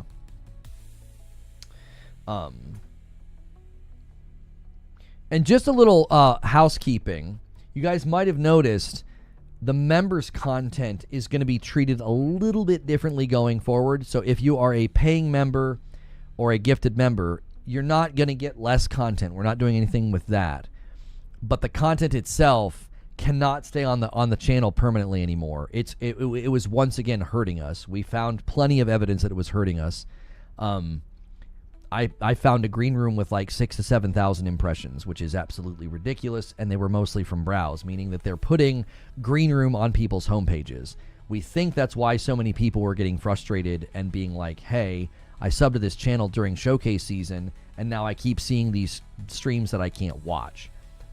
There's only 500 or so people that can watch green room, so it having 7,000 impressions is absolutely ridiculous. That should not be happening. I appreciate YouTube's efforts to put members' content in front of more people, but it's counterproductive because they can't watch it. So that really, really hurts click rate because then they're not going to click on that, and they're not going to click on the next time they see green room, and eventually they're not going to click on anything because they're not going to see anything. YouTube will eventually deduce that, hey, this person's not clicking on any of the content that we put in front of them. So green room will now live on the channel for 24 hours. If you haven't watched it before that 24 hours is up, there's a fresh green room coming every day. And then the Friday night streams with Madam will survive the weekend. And then if you don't get a chance to watch the Madam streams over the weekend, you'll have to watch the VODs on the Purple platform if you miss them. They will live there, but they will eventually be members only. So if you want to watch them over there, you'd have to be a member over there. We're making this choice rather painfully. I did not like doing this. This was not something I wanted to do. It feels absolutely necessary. 9 says, it was on my homepage, I saw it regularly, which is absolutely stupid because you're not even a member. I mean, you don't have a member badge right now. Maybe you were a member in the past, but like, you're not even a member. I just think that's absolutely counterproductive. I literally think that's one of the reasons why we were having such a hard time. Like, people were unsubbing, and I'm like, I don't know why they're unsubbing. And you remember there was a window of time where we were unlisting all the members' content to counteract this. But then the problem with that is it then makes the members' content available to everybody. It said featured beside it. I want my live streams and my public uploads shown to people more than members' content. I don't need my members' content shown to people. If you're here, I can explain how it works. You can come with us to Green Room. You can get in the Discord. You can get plugged in. I don't need that. What I need on your homepage is my content that I worked really hard on, not like a green room where we're hanging out trying to figure out what the next day's show is. Like, you know, I spend hours on an upload, and then my editor spends hours on an upload, and they're showing you a green room. It's like, that's not helpful at all. So we're trying to counteract that. What this means is if you are a paying member, you're still getting Green Room. You can be there live. You have 24 hours to watch Green Room. Again, I think that's fair because it's going to be immediately replaced by a new Green Room the next day, a new discussion, a new behind-the-scenes talk. Having hundreds and hundreds and thousands, not thousands, but having hundreds and hundreds of Green Rooms to watch for forever, I don't think is something that many people were doing anyway, so I don't feel like I'm taking value away. If anything, it might increase the value of, like, hey, you had to be there, you missed it, you know, kind of a thing, which I don't like FOMO, but I also don't like my channel being damaged by the overwhelming amount of members content that we do. We do more members content than most YouTubers, so I think that's why it was hurting us in a very disproportionate way. Most YouTubers do like one members thing a week. When we were doing Morning Coffee, we were doing 2 members thing a day and only 1 public live stream. That more than likely was really hurting us because that means that's 2 pieces of content to show people versus 1 that they can't even click on. Watching Green Room after it's live doesn't work anyway. people like to listen to the conversation. They like to kind of be a part of like what's going on, which I completely understand. But I also have to make decisions in the interest of like the channel not being self-inflicting wounds on itself.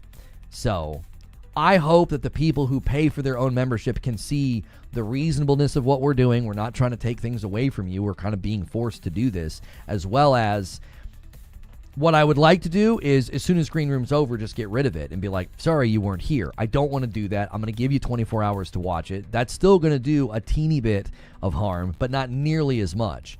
Because after about 24 hours, a Green Room will have like 2,000 impressions. A week later, I have Green Rooms. I had a Green Room with 7,000 impressions.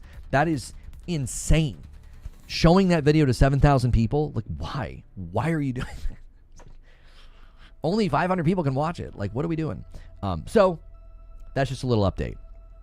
And I did some self-reflection and took some of the feedback and criticism to heart. And I thought it would have been completely fair criticism and pushback, because as we were talking about Intergalactic yesterday, I sensed hypocrisy in what I was saying. And so the Night Rain video that I made, I feel like the first half was totally fair. It was criticisms about features. I felt like the second half was unfair because I was speaking to a game's quality and voicing negative reviews from users, and I had not yet played the game. And I don't think that's fair. If I'm going to talk about a game I haven't played, I should only be speaking about the actual factual things like lack of features. Like if a game doesn't have 60 FPS, I think it's fair for me to talk about that and be critical of that. Well, you haven't played it. I don't need to play it to know that a lack of 60 FPS is a pretty severe problem, or like a lack of crossplay or whatever. So I took the video down because I don't think that would have been a consistent position for me to be like basically criticizing people for being critical of Intergalactic without playing it. Because they could be like, well, you were critical of Night Rain and you hadn't played it. If I would have structured the video differently and merely talked about why I didn't play, and would have spoke about the lack of features, and would have spoke about the inability for me to play day one because crossplay wasn't there. We had multiple people that wanted to play, but we were all on different platforms and we couldn't play together. That was a big bummer. Put a huge damper on the launch of the game. We couldn't play it, right? We had people on Xbox, PlayStation, and PC that all wanted to play with me, and we couldn't play together. Huge bummer. So that should have been the video. I should have stuck to that. Lesson learned, listening to some of these critics have their work critiqued by other people, within the FromSoft community, really changed my mind. It was like, okay, I went too far, and that's fair for people to say. Now, a lot of people are just being hateful and unkind, and that's just the nature of YouTube. But there's still insight. There's still insight in the feedback, right? I didn't take it down because I was getting hate, Chris, because we got hate and it got brigaded for weeks. If I took the video down just because I was getting hate, I would have took it down a long time ago. I took it down literally because of the conversation we had yesterday. I was talking about Intergalactic, and I started kind of going in on people who are just decrying the game, and I was like, that's just shallow analysis. And it was like, it feels a little hypocritical for me to have a video on my channel. Even though I would argue I wasn't doing shallow analysis, I was giving voice to people in the community that played it and didn't like it. I think that's a fair thing to do. But I also think it's fair for people to say you should not have a piece of content where you're judging the quality of something having not played it yourself. I think there are exceptions to this. Like, there were people that made videos about Mind's Eye that didn't play it, or Concord, or Marathon. I think there are exceptions. There were people that made videos about The Day Before. I think there are exceptions. I think when something is so egregiously bad or so universally sort of decried by users, I think it's fair to make a video about that and be like, everybody hates this game, or this game is trash, or, because then what you're doing is more in the interest of like warning the public about a game being really, really bad. But I think a game that is more in the middle of like, well, there are people that like it and people that don't, like, it's got like not even in the middle. It's got a good score. It's got like an 82% or whatever overall, which is lower than most FromSoft games. But that 82% represents that the majority like it. So if you're going to be critiquing something's quality at that point, it should be more informed. I should have attempted to play it with a group and maybe spoken to the systems with my own information instead. Or I should have just made a completely different video. I should have made a completely different video and just been like, I'm not playing this game and here's why, right? Hang on, AT&T says, you may be experiencing network interruption, which means our engineers just kicked into high gear. We expect to restore service. Okay, they're aware it's an outage. Okay, good. It's not just like a line down or something, or something that they're unaware of. If we took down content because of hate, there wouldn't be a single video on the channel. This is correct. Yeah, I don't take videos down because of hate. That is natural to, that's natural to making videos. But reviewing Wu Chang Fallen Feathers is impacting me in a way that I will talk about in a video.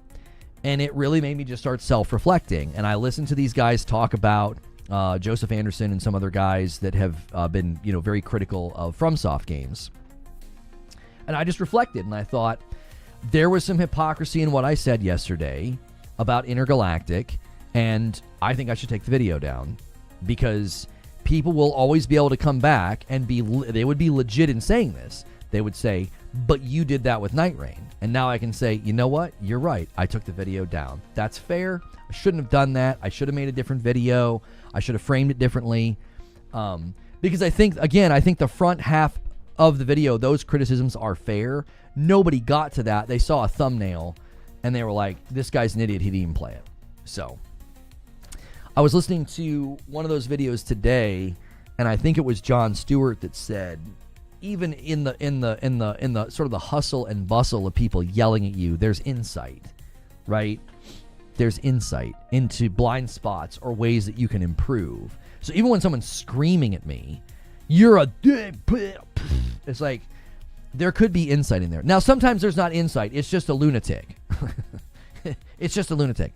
But I do think there is sometimes even insight in the hate. So, keep up the good work, Lono. Like always, I say you are the unicorn of gaming news. I appreciate that. Mash says, I do think this year is weaker for Game of the Year than the last 3 years personally. Listening to the start of stream, mostly caught up. You think this year is weaker? Really, Mash? I don't know. I think the face-off between Death Stranding 2 and Expedition 33 is like two kaijus fighting. What's your take on Sony skipping Gamescom?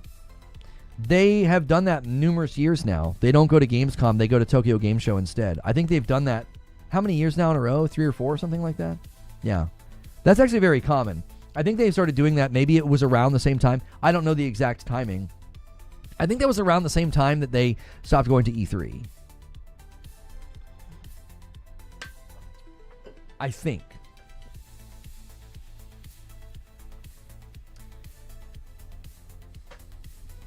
It's been 6 years, Tycho says.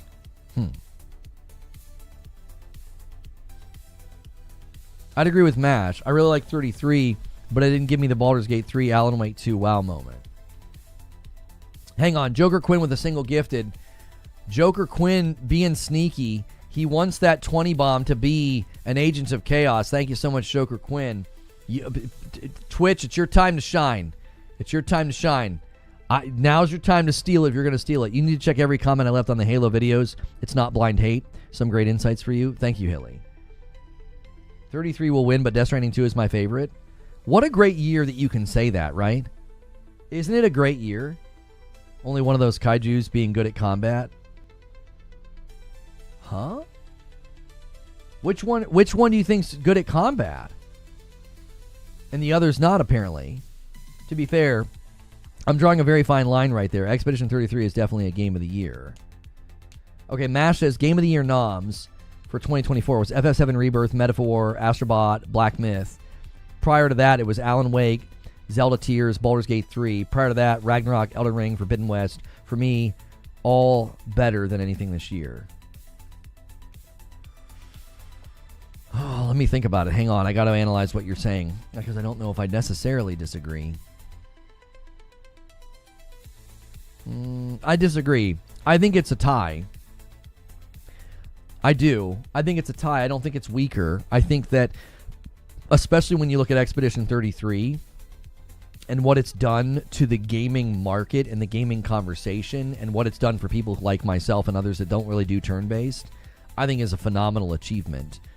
I think it's equal to the achievement of Baldur's Gate 3.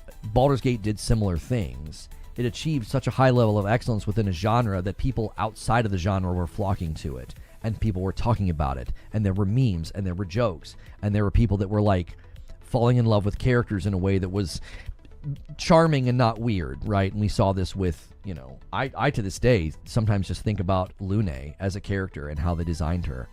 It's eerie, it's bizarre. I can't explain it. How captivating she was. It's weird. I don't know what to say. It's not just like, oh, she's hot. It's not like an attraction thing. I mean, she is very pretty, but there was something about her character, and there was something about the way the characters looked in general. I don't know what it is. I can't describe it. They were almost angelic. It's the voice. It could be the voice. They were almost angelic. Like you couldn't not be captivated. Like you looked at them in a way where you weren't looking at a video game.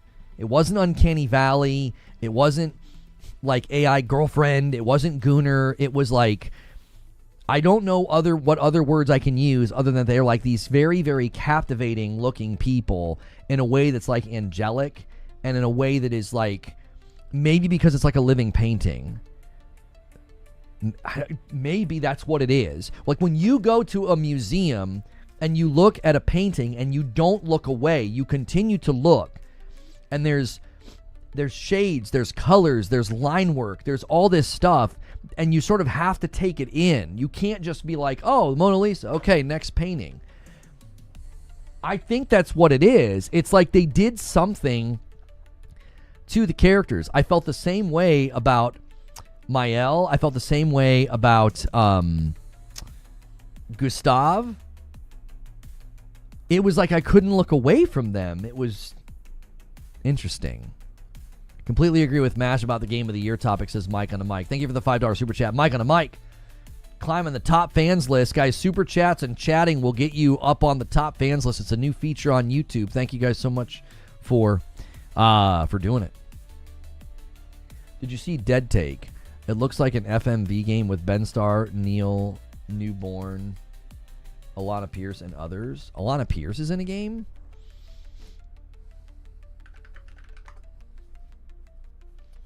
It's a full motion video game, is what you're saying.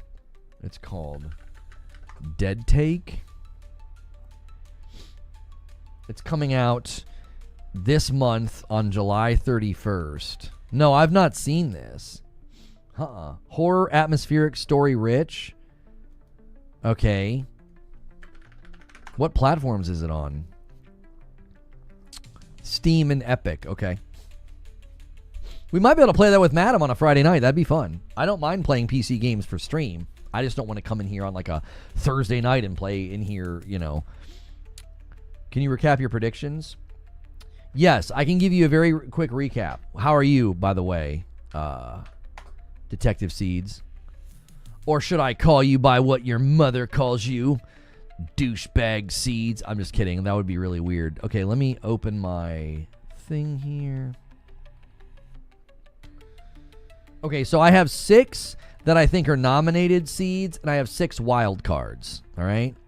So, Expedition 33, Death Stranding 2, Donkey Kong Bonanza, Kingdom Come Deliverance 2, Ghosts of Yotei, Split Fiction. Those are my 6 that I think get nominated. My wild cards that just could come out of nowhere and disrupt the entire bracket of predictions are Blueprints, Mafia the Old Country, Wu Chang Fallen Feathers, Hell Is Us, Keeper, and Crimson Desert.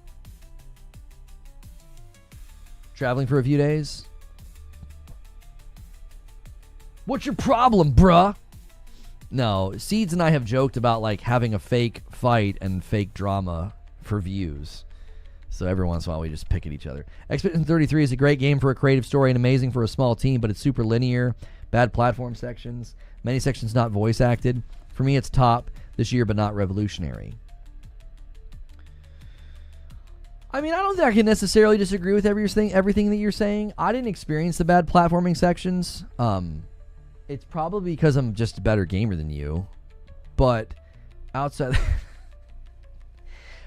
I'm shorter. I have lower center of gravity mass, so I think I just do better in platforming sections than you. So, you know, sucks to suck. Sorry, man. But Savage but true. But for real, I didn't really experience any of the issues with the platforming. It being linear, I actually think is a positive. I do. I think it's a positive. It lets you kind of get to the thing. You're not like... Also, truth be told, there's a lot of exploration and a lot of double backing and a lot of, oh, I can go do this now. I can go open this now. So, I don't know. I mean, it's linear, but it's linear with good retread and good exploration, which I think is to its credit. The platforming did leave something to be desired for. Did you do the Gestural Beaches? Or I'm sorry, is it Gestural? I can't even remember how they say it. Gestural or Gestural? It's Gestural, isn't it? Gestural. I don't think I did. I actually played the game very linearly. I did. I was so captivated by the story, I just kind of wanted to move to the next thing. Like Jest. That's right. Okay, Gestural. That's right. As I said it, I thought that's wrong. Because I always thought they were going to say it the one way, because I saw the text in a picture, and I was like, that's a weird word, like on Twitter or something. And I hadn't gotten to that part yet. And then I got to that part, and I was like, oh, they said that in a way I wasn't expecting. It's one main path generally, and some minor side paths for added loot, basically, and occasional side main bosses. And I actually think that that's fine. I actually, hang on, let me hit the pause button on the thing. Yeah, I think that that's fine. Guys, if you haven't already, dude, hit the like button for me. There was an AT&T outage in the area. They have texted me about it, so that is good news. I was worried it was like, sometimes outages like that can make me nervous. It's like, oh no, is there something wrong with the cabling or something? Am I going to get a bunch of intermittent problems? Intermittent problems are the worst. I'd take an outage over intermittent problems any day of the week. But it really hurt us at the beginning of the stream, so do your best to try to help us. Likes help immensely. This sounds ridiculous, but it is true. If we skyrocket in the like count right now, it will help.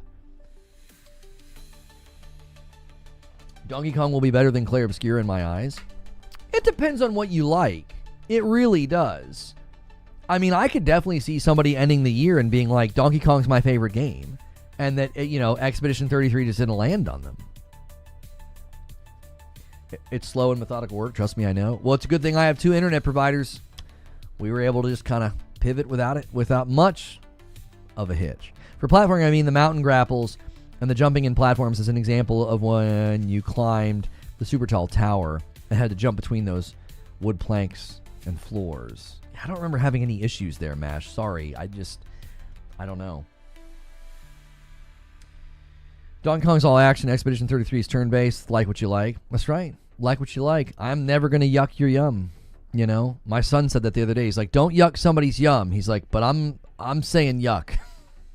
He was talking about something that Madam had made for dinner. New Soul 9 with a $20 super chat says, hey, Reforge, I keep hearing this talking point about Game Pass has plateaued or not getting enough subscribers to be profitable. I personally find it strange because that's one method for them to make Game Pass profitable.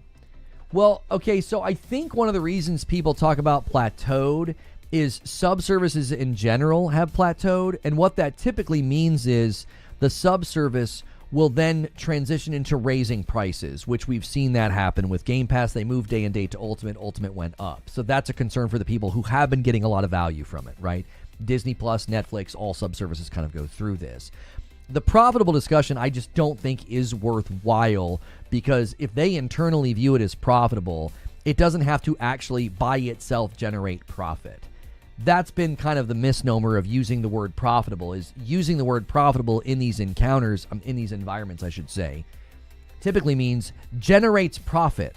I don't think Game Pass generates profit. It doesn't seem possible. The amount of money they got to spend just to put like GTA 5 on there is absurd. I guess like a monthly fee. Like Rockstar really takes them to the cleaners. And so I don't think it's really a discussion worth having. Like it was meant to be a loss lead where they were hoping the volume of the subscribers would get to a very, very high level that would then make them sort of like the Netflix of gaming. It didn't happen. Subservices have plateaued, and I think long-term Game Pass's value will go down. I do. I think it's already gone down. It doesn't mean it's gone. The value's gone down. Why? It's more expensive to get day and date. That means the value goes down. It doesn't mean it's gone. It just isn't as high as it used to be. I don't think you can argue that. I don't. When Game Pass was $10, and you were getting games day and date all the time, and they were bangers, and it was awesome, it was constant, the value was higher then. The value is not as high as it once was. I believe that value will continue to go down. So, another $20 super chat. Well, I know Wired wrote, but this is two $20 super chats from the same guy. They can take the secondary method alternative, which is removing the things that was making Game Pass have a high target count of sub in the first place. I think everyone here can take a good guess what that is. Hang on, I'm not understanding your second comment. They can take the secondary method or alternative, which is removing the things that were making Game Pass have a high target count of sub in the first place. I think everyone here has a good guess what it is. I don't know what that you're intimating. Sorry, I appreciate the super chats, and I don't mind a slight change in subject as long as you're being respectful. But we are not really debating Game Pass today. Cancel Game Pass last month for the last time. I haven't used it in months. Gaming, I'm sorry. Can you touch on Dark's comments about Forza outselling Game of the Year Astrobot and why nobody is talking about it? To me, I think third party usually outsells first party. I don't think they're comparable. Forza outselling Astrobot's not surprising at all. It's a premier, highly rated, award-winning racing game on a platform with PlayStation as a platform. One of their most successful franchises is Gran Turismo 7. It's not surprising to me at all that Forza Horizon did very well. Forza Horizon is a high-quality product from a very good studio on a platform where those types of games do very well. Globally, those kinds of racing games, those types of car games are just incredible. Like, they do so well. They're very strong. That's not surprising to me at all. It would be like saying, well, there are more people on PlayStation playing Apex than playing Astrobot. It'd be like, well, of course. Call of Duty's insanely popular on PlayStation. So Apex is an adjacent style game. It's a first-person shooter. It's a battle royale. You got Warzone, things like that. Yeah, I don't think there's a fair comparison being made there.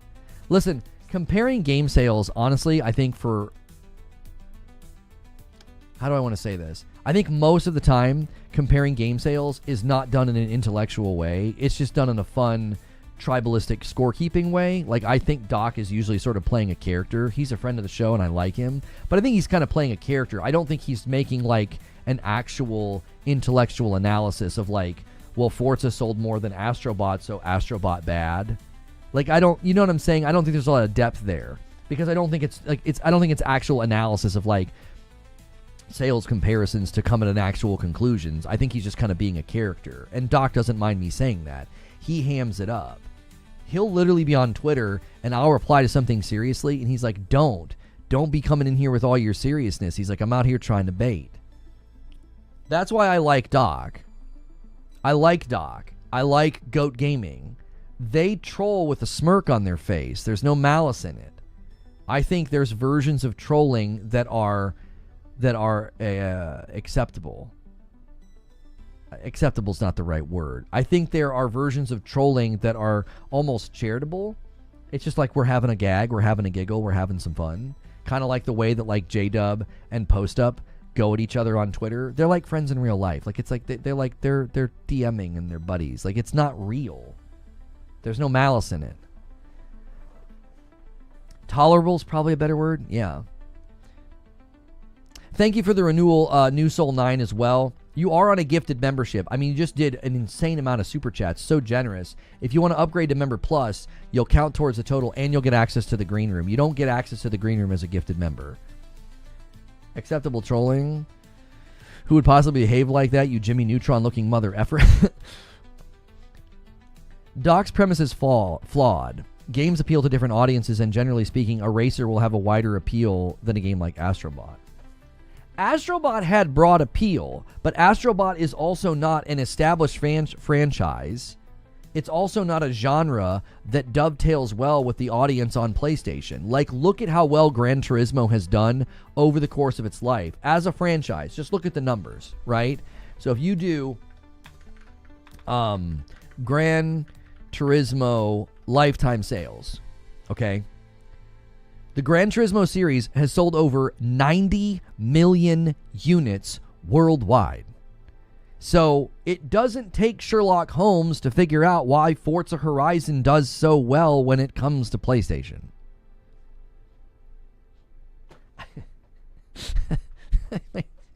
Is that hard to figure out? Do you need to scratch your noggin? Do you need to do some, like, you know, sit on a log like Winnie the Pooh and do some thinking? No. That's just that's so obvious. Yeah. Gran Turismo 7, 90 million units lifetime as a franchise. Gee, I wonder why Forza Horizon sold so well. There's an audience. It's a very high quality product. Forza Horizon is easily the best looking game this gen from a first party Xbox studio. It's gorgeous. It's gorgeous. Like, I don't know. Not much of a... It just is not much of a story. I mean, it is a story. I covered it. I thought, that's great. That's great for that studio. Listen, let's be real, y'all. In the midst of these layoffs, you got a product coming over to PlayStation, and you're moving 3 million units in like a month or whatever it was. They sold a lot of units of Forza. Forza isn't Gran Turismo? I'm not saying it's Gran Turismo. I'm saying it will appeal to those people, brother. 90 million people. Well, not 90 million people. A lot of those 90 million sales might be the same person. So, but still, 90 million lifetime sales of Gran Turismo means that the land, the ground of PlayStation is fertile for a racing game to come over and do very well. Forza Horizon is the best racing game by far.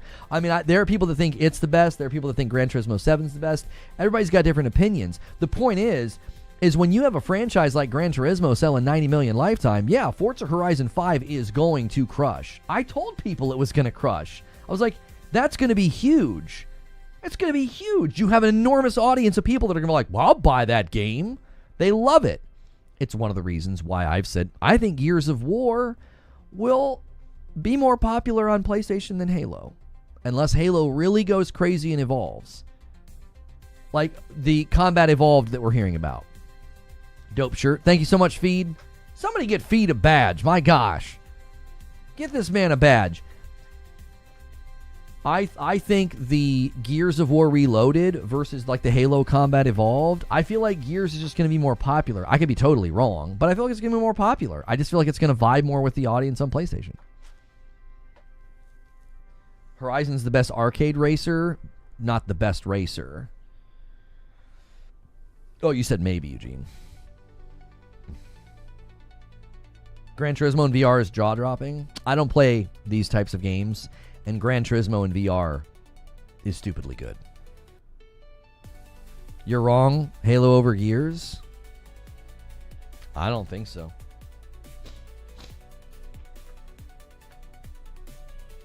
I just don't think so. I think that Halo Combat Evolved, remade, remastered, whatever, I don't think it will be as popular as like Gears. I just don't think so. If I'm wrong, great. But place a bet? I mean, I'll bet. Yeah. What do you want to bet? Like, what do you want to bet? Like 10 members?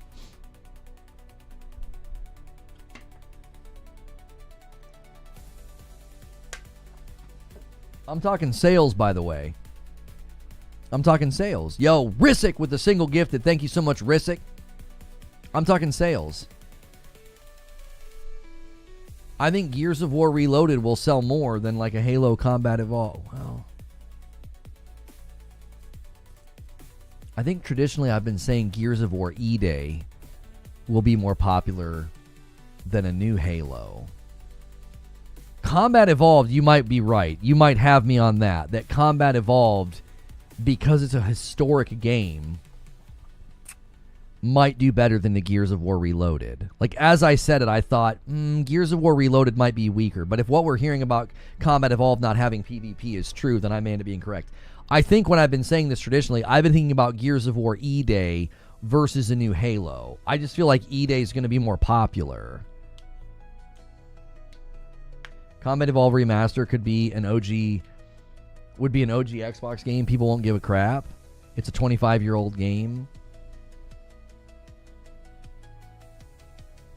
Yeah, I still stand by my original point. I even think I even think, no, I think Gears of War Reloaded will be more popular on PlayStation than a Combat Evolved remake or remaster. I do. No. Let's just go back to what I originally said. I think Gears of War Reloaded will be more popular with the PlayStation audience than a Halo Combat Evolved. I do. Because I think there is something about Halo and the PlayStation audience. They're just going to be like, yeah, whatever. It's a super old game. It's Halo. Been there, done that. Gears is like, it's that third-person gritty vibe that PlayStation games are kind of in that vein. Like, as an example, look at some of those China Hero Project games I showed you guys yesterday. Third person, kind of gritty. They got some guns. Like, they know that their audience is going to vibe with some of that stuff. I don't think Halo Combat Evolved strikes that chord. Better than Master Chief Collection? I don't think the Master Chief Collection would make much of a splash on the PlayStation. No. Lono lagged? Yeah, I lagged in real life. Gears is also dated? Okay. Which do you think is aging better, Lobo? I want you to imagine playing the Gears of War 1 campaign right now and then play the Halo 1 campaign. Even if they dress them up and make them prettier. Brother, you know which one is aged better. This isn't even a matter of subjectivity, I don't think. I think you could measure that Gears of War is closer to the games we play now as far as like how it feels, how it controls, how you move. Halo? Brother, we have got some rose-colored Halo fans. If you guys think Halo 1 has aged better than Gears 1? Dudes, I played the Gears of War Reloaded. I played the PvP. It didn't feel any different than games I play right now. I mean, I died a lot because I'm no good. But Gears felt like a game from today. It did. Halo 1? Are you insane? It's not going to feel like anything from today. It'll feel so dated and so slow. Listen, I love you Halo fans because you're so committed. But dude, no. Gears will feel so much more modern. The remake? Okay, TJ Love, we don't know whether it's a remake or a remaster, so we have to wait. So you could be right. Maybe Halo feels way better when they remake it or they remaster it or whatever. But I'm telling you, Gears has aged better. It just has. You're wrong this time? Man, I'm really surprised that this many of you disagree with me on this. Thank you, Geek to Sneak, with the Member Plus renewal. I greatly appreciate it.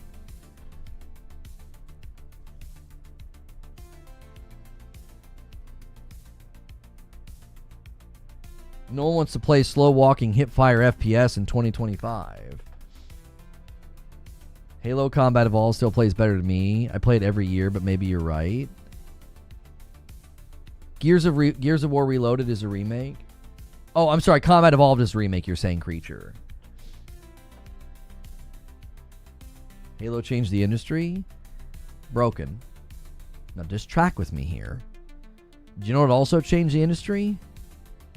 Doom and Quake and Unreal Tournament. Does anybody want to play those games now? No. Nobody wants to play those games now. People have moved on, right? Halo had an enormous impact. Sure. Going back and playing Halo Combat Evolved versus playing Gears 1, Gears has aged better. It feels more like a modern game. I think Gears of War, at some level, was more impactful because Halo was doing things that plenty of other first-person shooters had already been doing. They just brought it to console, and they made it palatable to controller. That was already done somewhat. That groundwork was already laid by GoldenEye. And Doom was already on consoles prior to this on the Super Nintendo. I believe that was the first time one of those major FPSs from PC had crossed over that threshold. So I don't think Halo did like, they didn't chart brand new territory. They brought a genre to console, and they made it playable with controller. That's why it was so slow. Like, you were never going to play like the frenetic speed and fast and snap aim and flick aiming of like a Quake or a Doom or an Unreal Tournament on controller. It just wouldn't work. So they took all of those principles and they slowed them way down. A lot of what you're doing in Halo is very much influenced by Unreal Tournament. Well, I should say Unreal. I don't think it was called Unreal Tournament yet. I believe it was called Unreal. Unreal had been on PlayStation and Quake was on Dreamcast. Yeah, I think people really forget that shooters had already been making an impact and had already been doing things that were seen as transformative to the games and informative of the games that we play today. Halo just had the advantage of being like this front burner title for a debut console, and it became like the name everybody associated with shooters on console, but it had already been done. It wasn't new. There were already shooters you could play on console up to that point. Look at what Destiny is. It's basically Halo without vehicles. Don't forget how much influence Half-Life had on Halo. Thank you. Are we forgetting the actual literal GOAT of Half-Life? Like, what are we even saying? I think people overestimate. I really do. I think people overestimate Halo in its impact. It had an impact, but it is not. It is not the pioneer. It was second in line. It came after other shooters had already been on console. It came after shooters had already established themselves as this very impressive genre. I would argue Gears of War 1 is more impactful on the things we do today, because the third-person cover-based shooting of Gears was like transformative to third-person games today. It basically charted an actual new course. Halo did something that had already been happening. Halo did some things with only 2 weapons and regenerating health. I'm not taking away from Halo. I just think people overstate Halo's impact. What shooter on console was that impactful before Halo? I don't know if you could go back and measure the impact, but like Doom and Quake were already available on console prior to that. And GoldenEye was an extremely influential shooter in the market. But Halo landed as a premier title on a brand new console, so it became sort of like the more popular, more well-known game. I'm not arguing popularity. I'm saying actual impact. Are you kidding me? The impact on shooters, you're going to give it to Halo over Wolfenstein 3D, Doom 1 and 2, Quake 1, 2, and 3, Unreal. What are we even saying? These games all came first. The history of shooters, Halo's very late in the history. It is. It's super late. It's later than Half-Life. Half-Life is another massively impactful shooter. Well, I mean, I don't know if you'd classify it as a shooter. I guess you would, though. All the stuff that they did with it later, especially Half-Life 2. When did Half-Life 2 release? I don't actually remember the release date of that one. I played the snot out of the PvP in Half-Life. That reflective gun was so awesome. 2004. Okay.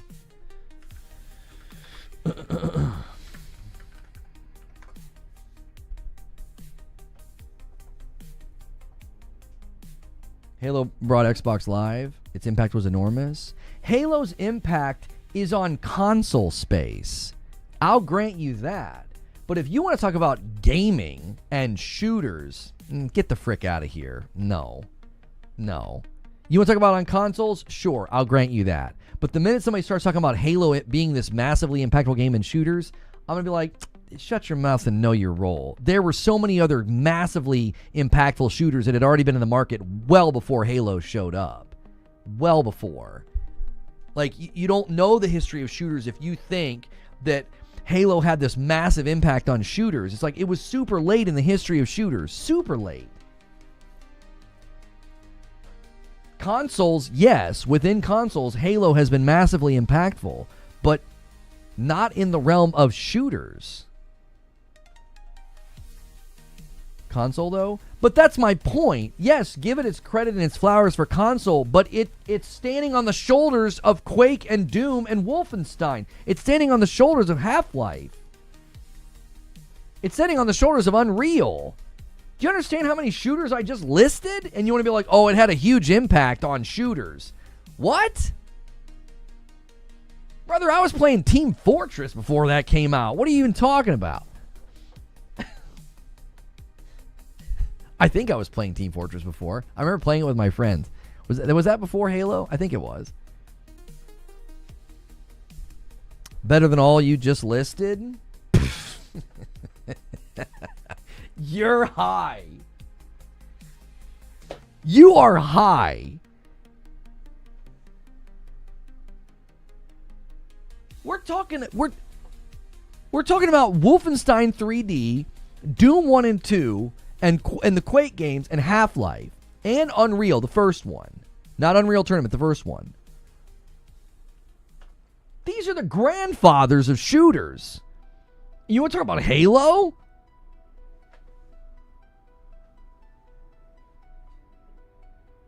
As a guy who played all that stuff, Lono, Halo was peak. You can think that. I thought Unreal Tournament was the best. I thought Unreal Tournament nailed it. Especially when they debuted the Onslaught game mode with the vehicles, I think Unreal Tournament was peak first person shooter experience, especially the PvP. I think it was amazing.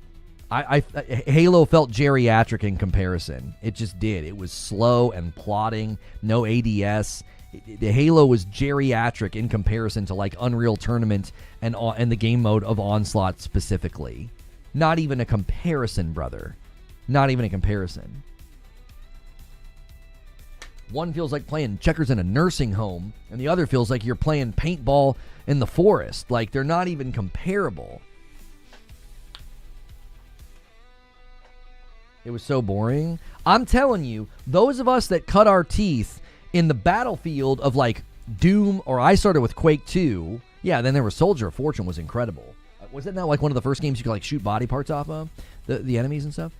This Soldier of Fortune's PvP was so freaking good. This is unacceptable. Homie, I had a clan on the East Coast ladders of Quake 3 Rocket Arena. You're not talking to some Johnny-come-lately in gamers. I was there when the old magic was written, dude. Like, this idea that, like, Halo is this monumental giant, yes. In the realm of consoles, yes. But it is standing on the shoulders of the genius of other shooters that laid the groundwork. I don't know how you can turn a blind eye to that.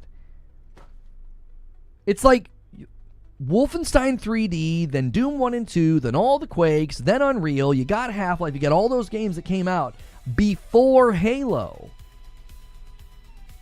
Good golly. There is no Halo without those games. We're talking about a single-player campaign-driven game with a great story in Halo? No. They were acting like Halo was this massively impactful game on, like, the gaming world and on shooters. And I'm sitting here saying, what are you talking about? The more impactful shooters came out well before Halo was even a thought. Soldier of Fortune was my main game. Oh, I loved the PvP in Soldier of Fortune. It was so fun. Halo wasn't just shooting. Did you forget Intro to Flood and how incredible that was at the time, riding a warthog with friends? Here's the problem. When you this is the problem. When you came from PC land, nothing Halo was doing seemed that incredible. It just didn't. It was like, I've been doing this for years. Faster.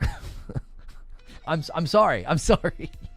I sound a lot like a PC Master Race guy right now, but I'm here to tell you, those of us that grew up playing Descent with a joystick on PC, and then we played Quake 2, and then we played Quake 3, like Unreal, we played those games. Halo wasn't impressive to us. It wasn't. It wasn't impressive. It was like, this is slow, and this feels old. It didn't feel new at all. They brought shooter to controller in a way that was hugely impactful and changed the landscape of shooters on console. I will always agree with that. But if you're going to try and say they impacted shooters, it's like, what are you talking about? The groundwork was already laid for what shooters could be. Everything you play today is because of, like, Wolf 3D and Doom.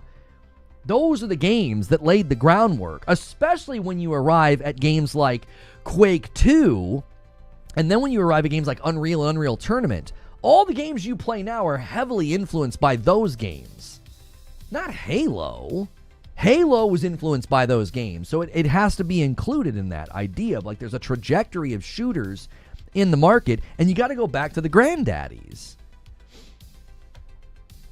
It would be like giving more looter shooter credit to, like, some live service game now and not giving looter shooter credit to Borderlands. And as adjacent to that, then you would also have to give credit to Diablo, because the concept of, you know, Borderlands 1 was Diablo with guns.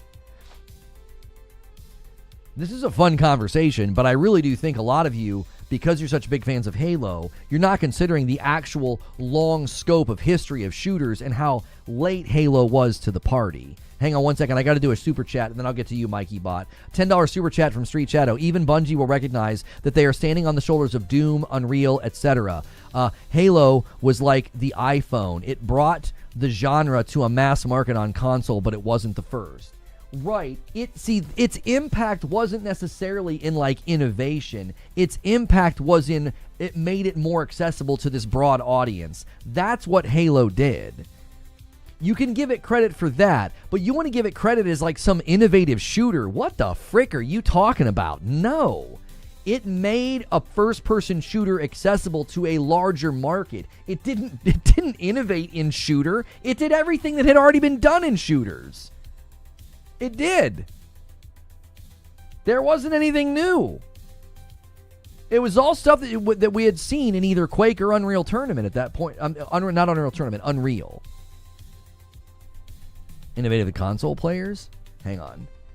What did you say, Mikey? Where did he go? Here you are. What's your most underrated shooter game that you love? The most underrated shooter? I don't know if it's underrated. I thought Time Splitters 2 was ahead of its time as well. Unmatched verticality and mobility with the Warthog.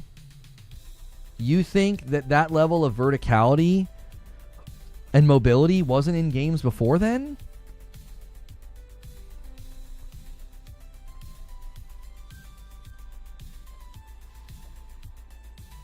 Time Splitters 2 was dope. Yeah, it was kind of ahead of its time because of the co-op especially.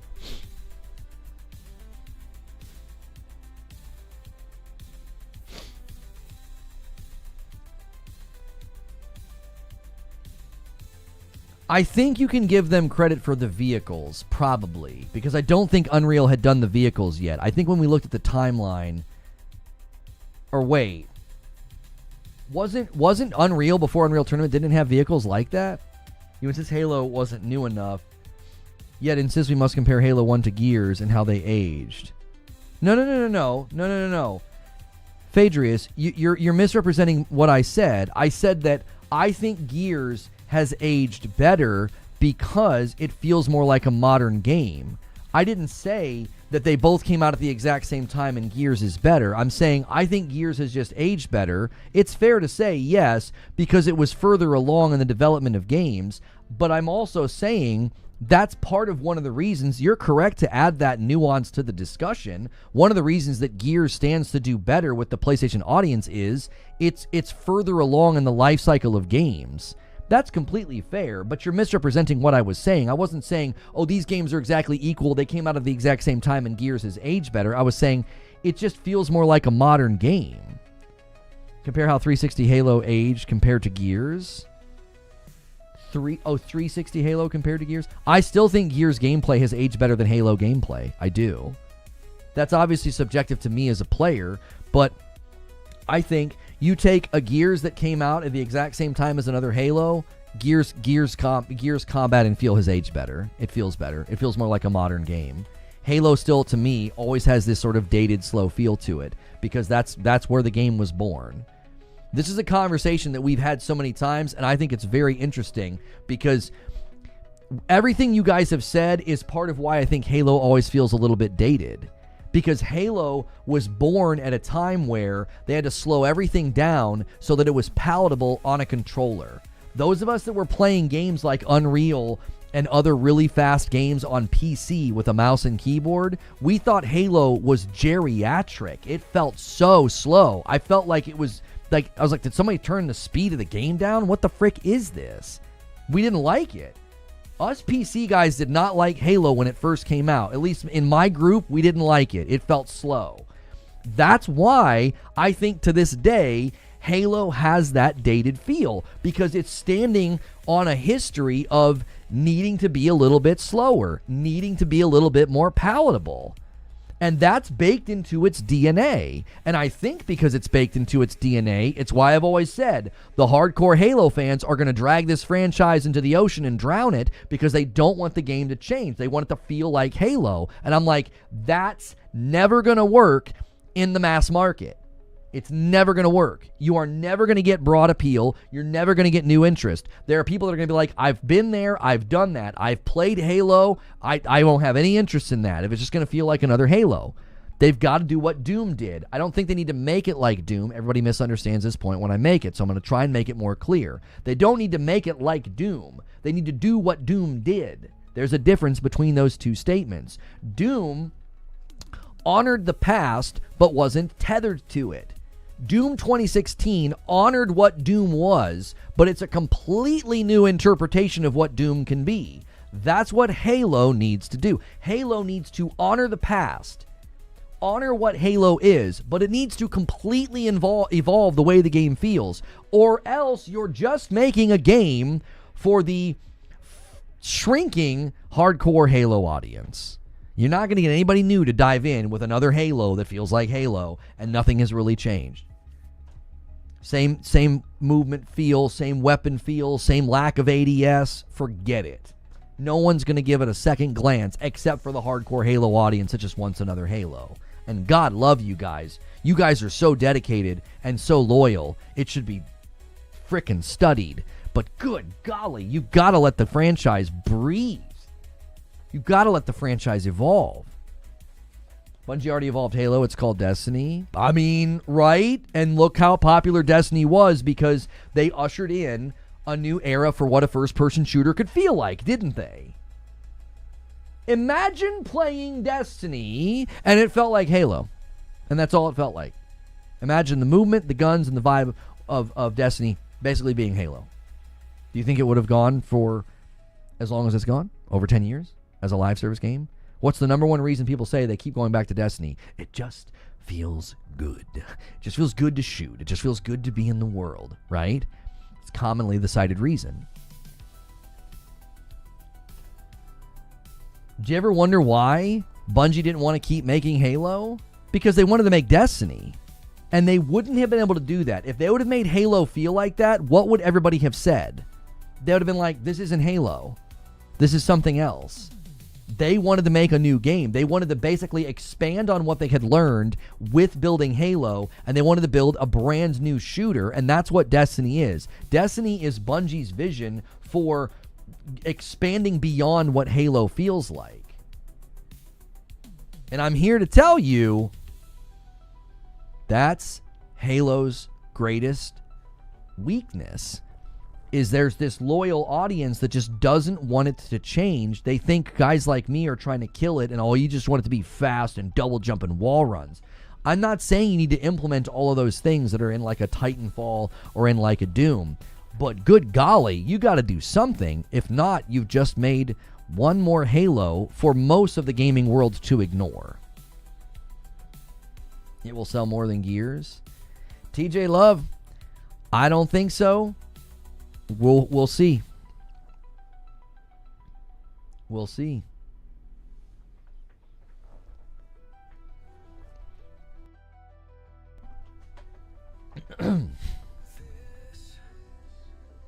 I think in the realm of shooters, Halo's impact is very specific. It's in the console realm. It's not. It doesn't have the impact of a Wolfenstein or a Doom or a Quake or an Unreal or a Half-Life. Not even freaking close. Not even close. Even Gears, I feel like, in the history of third-person games, really. Okay, this is how I want to say it. I think this is going to be a good distinction.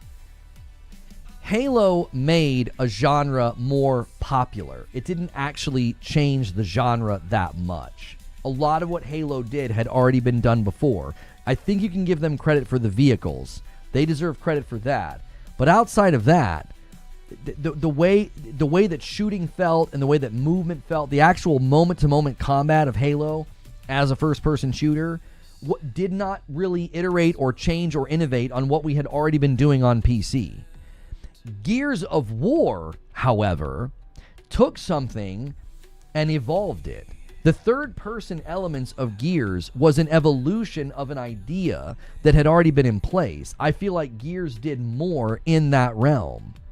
It took a genre, and it was more, I think, evolutionary. Now, I'm open to being proved wrong here. If you think there were other third-person games doing what Gears did, by all means, lay it on the line. But I think in the realm of like a third-person shooter, Gears was more evolutionary and more impactful.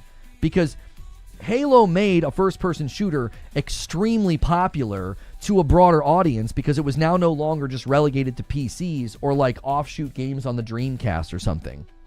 Not offshoot games, but like bringing PC shooters to console. I don't think they were ever like super popular. I don't think like Doom sold an insane number of copies on the Super Nintendo. I mean, I could be wrong, but my feeling at the time, this is obviously anecdotal, my feeling was like shooters sort of lived on PC up until that point. So yes, Halo expands the footprint and says, look at this game. You can play this game on a controller. It makes it palatable to controller. I think Gears didn't necessarily make something more palatable to like a larger audience. I think Gears said we're going to evolve the third person game, the third person perspective. I'll never forget seeing the first signs of game. The first time I saw gameplay from Gears, I was like, I've never seen anything like that before in my life. The first time I saw a Warlock do a Nova Bomb, in Destiny, I was like, I've never seen anything like that before in my life. You want MDK back? Dude, MDK was hot, though. I think I played that on my friend's PlayStation. I think that's where I played it. He had a PS2, I think. I think it was a PS2 that he had.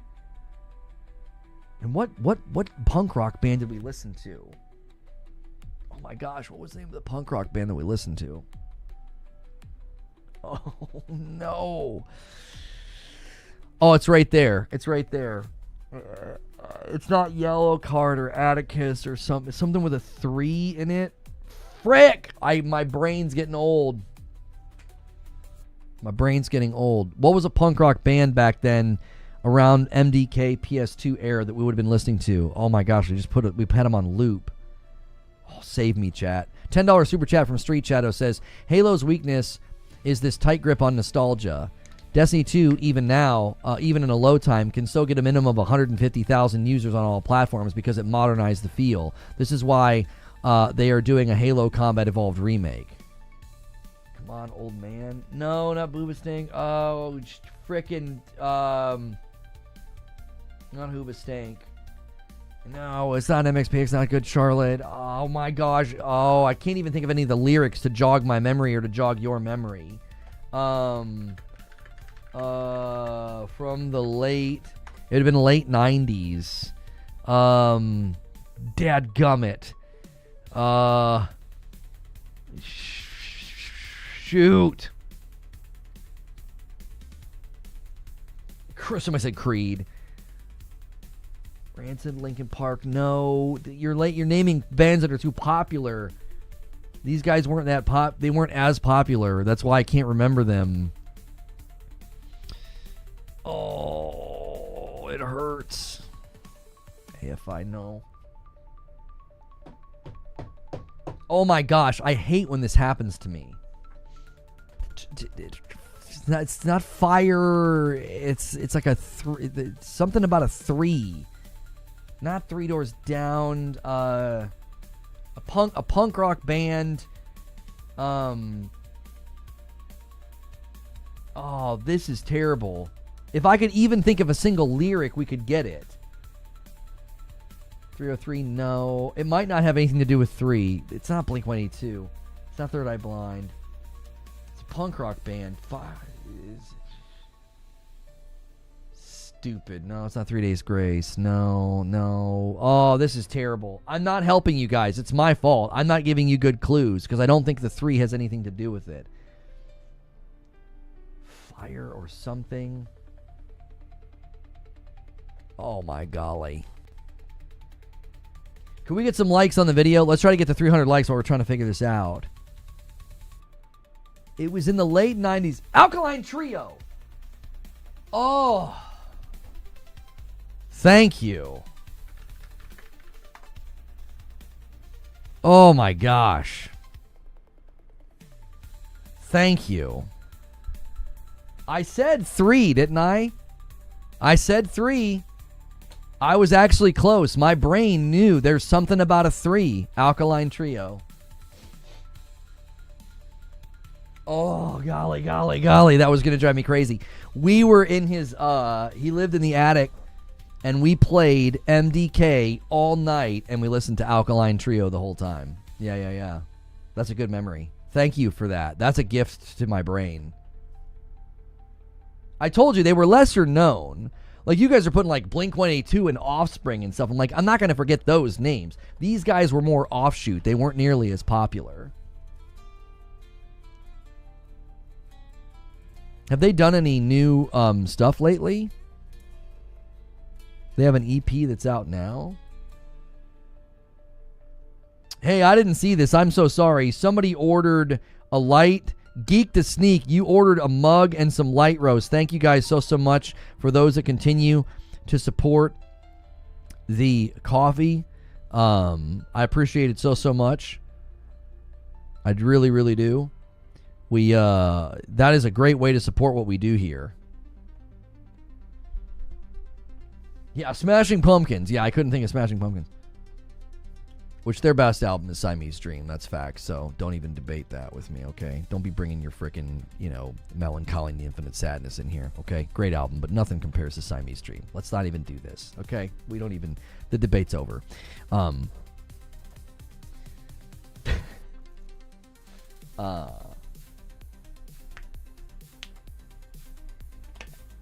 Their last record was 2023. I'll have to check it out.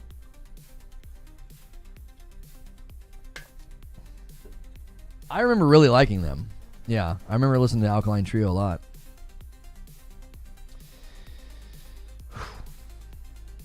Man, it's such a good song. Cherub Rock. Today. What are we even talking about, dude? Hummer. It's just stupid. I forgot I had a Smashing Pumpkins shirt on. I was like, maybe that's why somebody put the joke in chat. First played MDK on the Dreamcast. The game was awesome. No, I did not include Mind's Eye in any of my Game of the Year nominees. No. I did not. Oh, my gosh. Yo, what's good, Rockin' Hard Dude? How are you? What is good? We are 17 away from the next milestone of me owing you guys some members.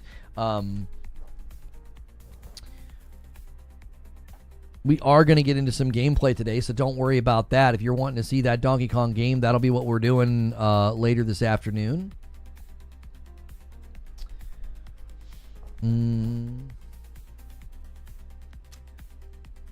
Gish just blew me away, even though Siamese Dream was better. Nothing will top hearing Gish. The best thing with Siamese Dream, too, is that you can listen to, like, it sounds better now. The original CD that I had was, like, kind of quiet. I think they did like a remastered version that you could, like, when you go to listen to it on Spotify, it sounds so much better. Like my original CD, I remember, like, I would play it in the car and it was like, it felt very flat. Like the audio hadn't been, I don't know what it was, but it was like flat and quiet. It was still an absolute banger, but you could tell that like something was wrong with the way it had been mastered. But you can listen to it now, and I think it sounds way better than the original CD release that I had.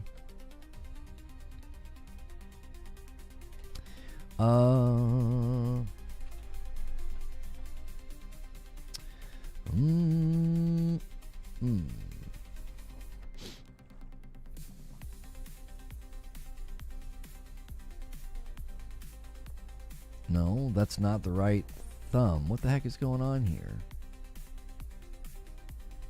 Oh, there we go.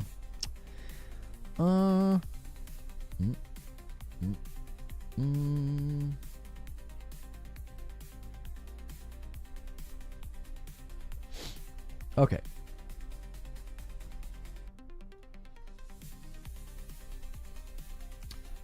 There we go. Hope it doesn't pull a glitch. Today's stream pulled a glitch when I scheduled it. I probably should have deleted it and redid it. Anytime that happens, we've had issues, which could have been part of the problem today with... I assumed it was AT&T that hurt us, but it could have been when I scheduled the stream, it pulled a glitch. It's like, failed to schedule, please wait. And then it eventually goes through.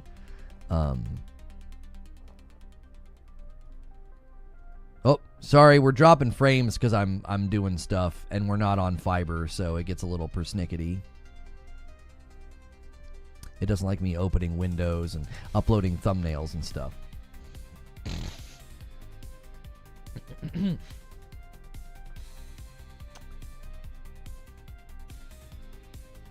Mash says, I think it's silly to say Halo wasn't a huge pioneer and revolution in shooting games. It's just a shadow now of its former self.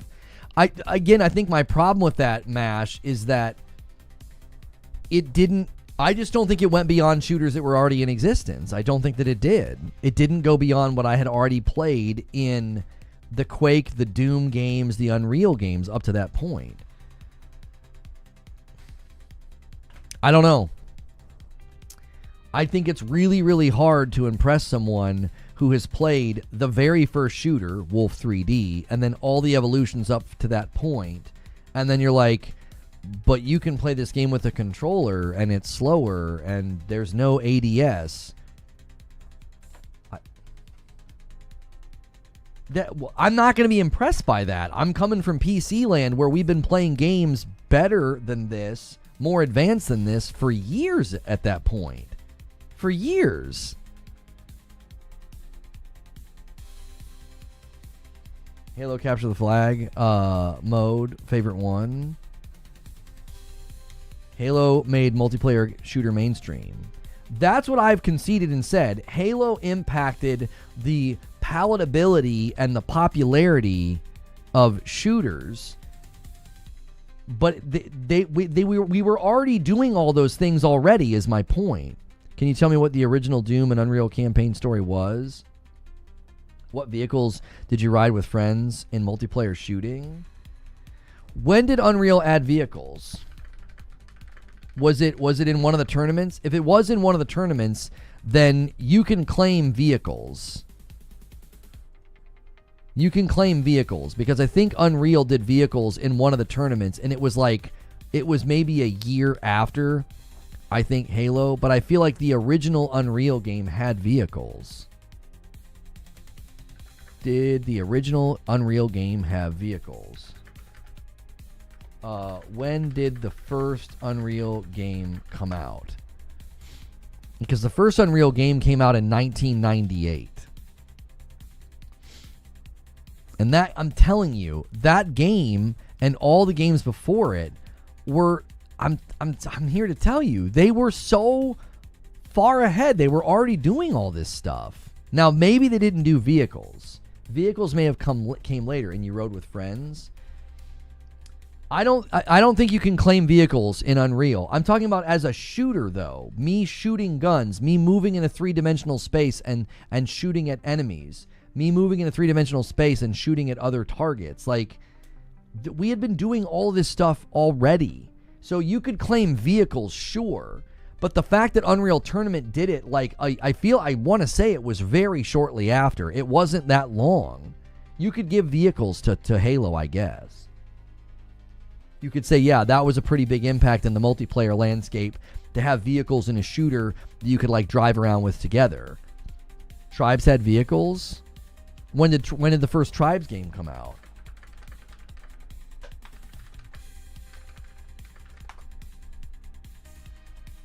Tribes 1 was released in 1998. So again, you might not be able to claim vehicles. Did Tribes 1 have vehicles? Star Siege Tribes, released in 1998.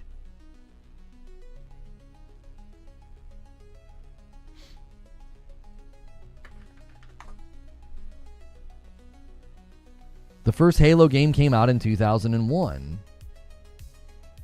So did Star Siege Tribes, did it have yeah, it had vehicles. I can see it in the dadgum artwork. It was a multiplayer online game. Battles took place in one of 40 levels. There was CTF, there was Deathmatch, there was Capture and Hold, there was light, medium, and heavy armor. In addition to running and jumping, players were equipped with a jetpack that allowed them to accelerate into the air. You could make short hops while zigzagging. There was something known as skiing, where you could use the physics to like jump and correct timing and descend down a hill very quickly. I'm not seeing mention of vehicles, even though it's in. It looks like it's in the artwork of the game. No, right here. There are various types of equipment usable by players, including vehicles, 8 weapons, and packs which alter the abilities of the player. I told you. This stuff was happening on PC before Halo showed up. What's your fascination with claiming first? Well, weren't you just trying to claim first? You were trying to claim they were the first one to have vehicles, and now that you can't claim it, it doesn't matter? What do you mean? If you're going to try to argue impact, Halo shows up after all this stuff's already been happening. You don't think these developers got some of their ideas or inspiration from similar type games?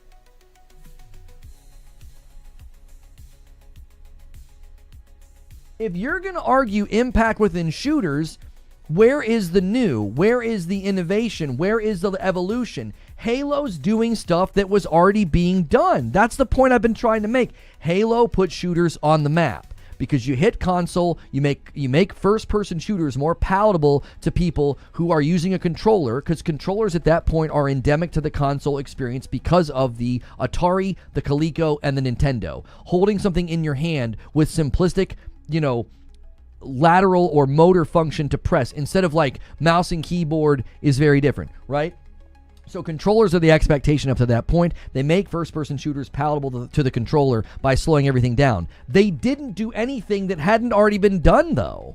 Whether it was vehicles, game modes like CTF, guns themselves, gun design, shooting enemies, enemy movement, enemy aggro, enemy AI. All these games had already come out and they were already doing it. From Wolf 3D to Doom to Quake to Tribes to the first Unreal game, they were doing it well before. I never went online to play with friends in shooters to ride in the same vehicle. It's not new, but it's when people did it. These are literally describing online games in Tribes, which came out in 1998, 3 years prior to Halo, where you had game modes, played with other people, and had vehicles.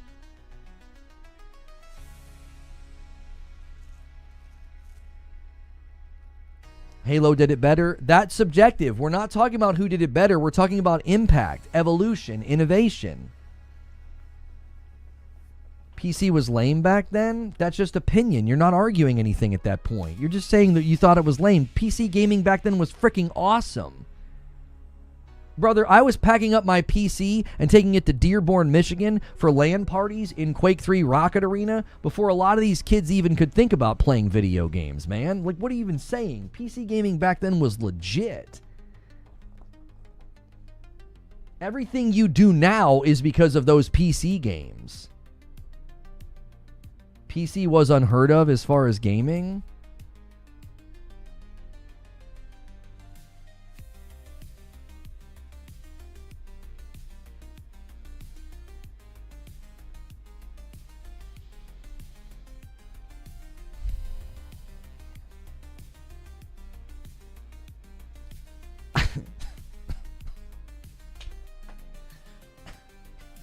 It's unbelievable. I can't believe it. It's the era of time where all this stuff was born. All this stuff was born on PC. It was all born on PC.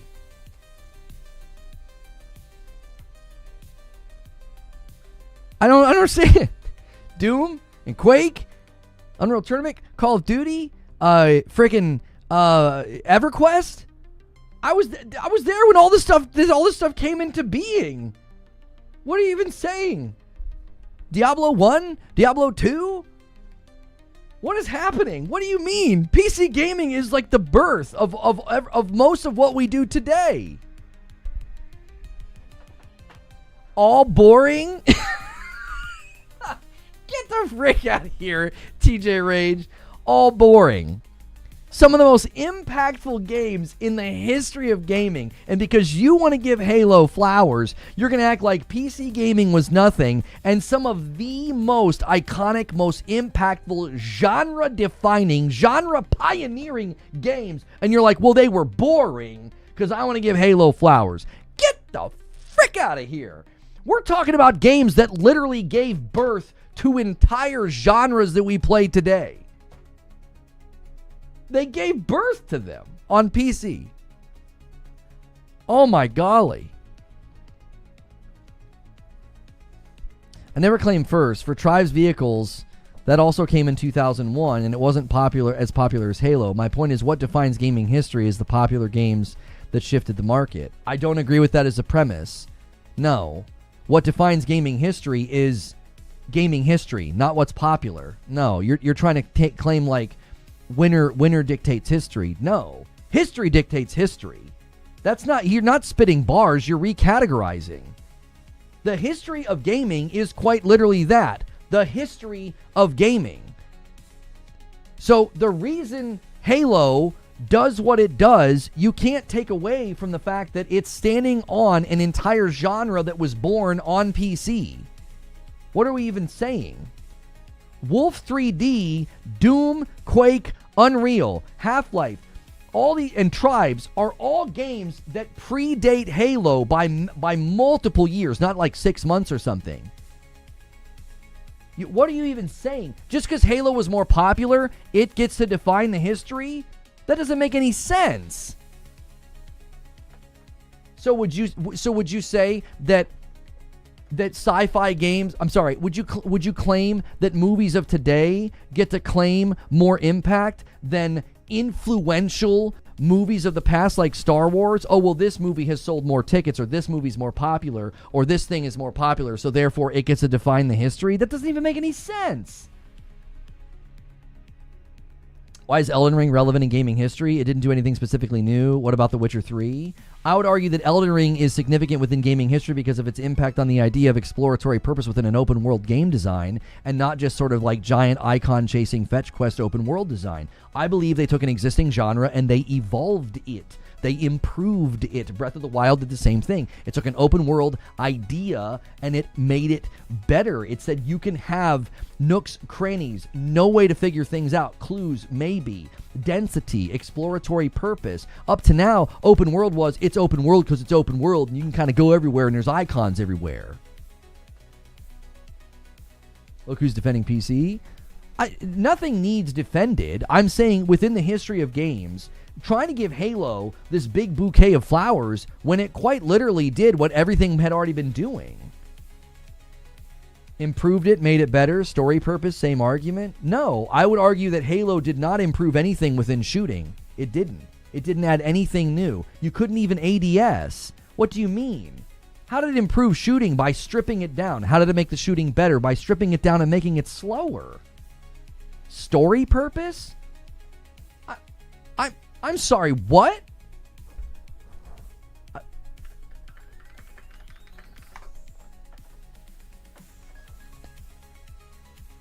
Half-Life 1 is like, am I a joke to you? What do you mean story purpose? What's the first Halo you think is some brand new idea of having story purpose within a video game or a shooter? You think that's not something that we had done before?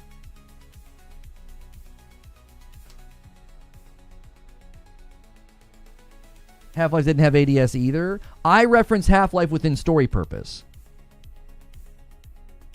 Stripping it down is a misnomer?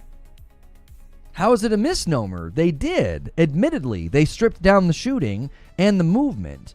They simplified it to make it more palatable on a controller. They made it generic. Brother, we were jumping on jump pads and railgunning people out of the middle of the dadgum air. Like, there wasn't anything in the shooting in Halo 1 that was innovative or new. It wasn't. Halo improved shooting by popularizing the dual analog stick control on shooters. So that's not improving shooting, that's reinterpreting it, MASH. It gave such an impactful story that subsequent shooters integrated deeper single-player campaigns.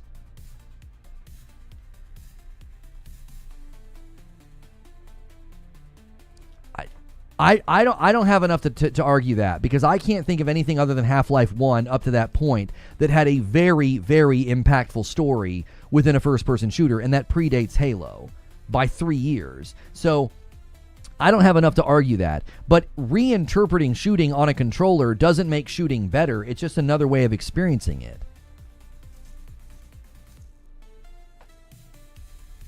See iPhone question above, says Zubair.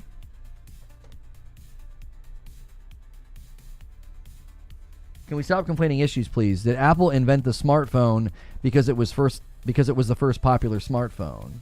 That's what I'm saying, Zubair. You can't give them credit for being impactful when they made it popular. Impact would come from the people who pioneered it, who innovated it, who evolved it. They didn't do that. They took something that had been on PC for years and they brought it to console. That's what they did.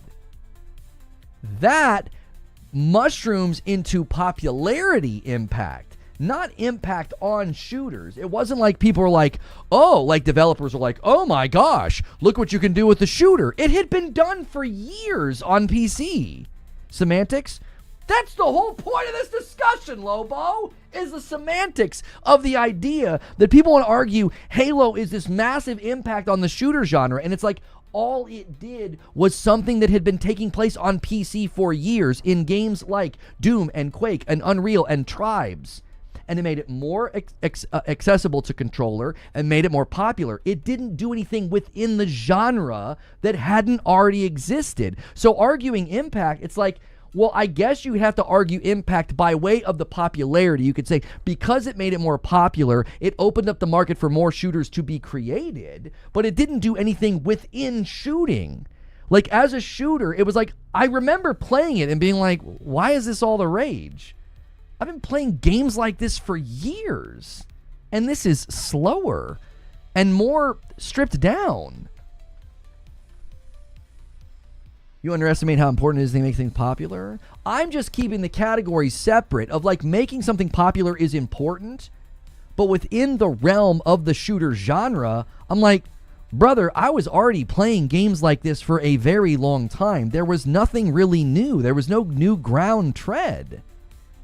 That would be like going from one Unreal tournament to the next. There weren't these leaps and bounds of changes.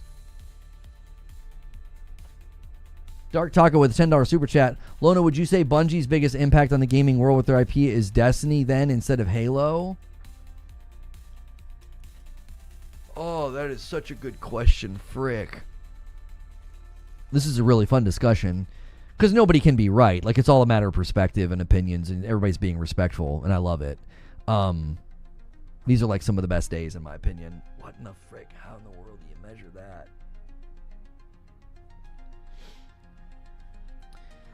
that? Shoot. Frick. Halo's popularity opened up the market so more shooters could be made. If without Halo, there is no Destiny. I don't think you could give it to Destiny, because Destiny's standing on Halo. Destiny's more popular. Destiny has more players right now after 10 years. Stripped down is a misnomer. Just because you prefer a faster game doesn't mean it was mechanically rich in guns and how they operated. Fuzzy, did you play any of the games though? Halo is stripped down. Brother, look at the guns and the things you could do in like Quake or Doom up to that point. Look at games where you could ADS. Like, what do you mean? They did. They stripped it down. They removed a lot of that stuff to make it easier to enjoy. They stripped it down to make it more palatable to controller. They 100% did. Dude, come on. I was playing shooters prior to that on PC where you were doing all kinds of stuff. No, I'm not disparaging because I prefer. You're injecting preference. Did I say anything about preference? I'm talking about the mechanics. There are less mechanics. There's less depth. There's less things you can do. Ergo, stripped down is a valid word to use, a valid term to use. It's stripped down. They are removing mechanics and depth or execution of shooting. Bring up speed. No. When I bring up speed, that's them making it palatable to controller. When I'm saying stripped down, I'm talking about the actual mechanics of shooting and the guns themselves. Up to that point, there were guns and mechanics and ways of shooting that were far more in depth and had far more going on than like non-ADS hip fire. Like that, they stripped it down because they were wanting you to play on controller. Speed, I'm invoking because once again, they had to strip it down for controller. Strip it down. I'm conflating myself here. Sorry. They had to slow it down for controller because you're using two joysticks. It's harder to have that precision that you have on mouse and keyboard. Isn't Wolfenstein 3D the first true FPS game? I believe so, yes.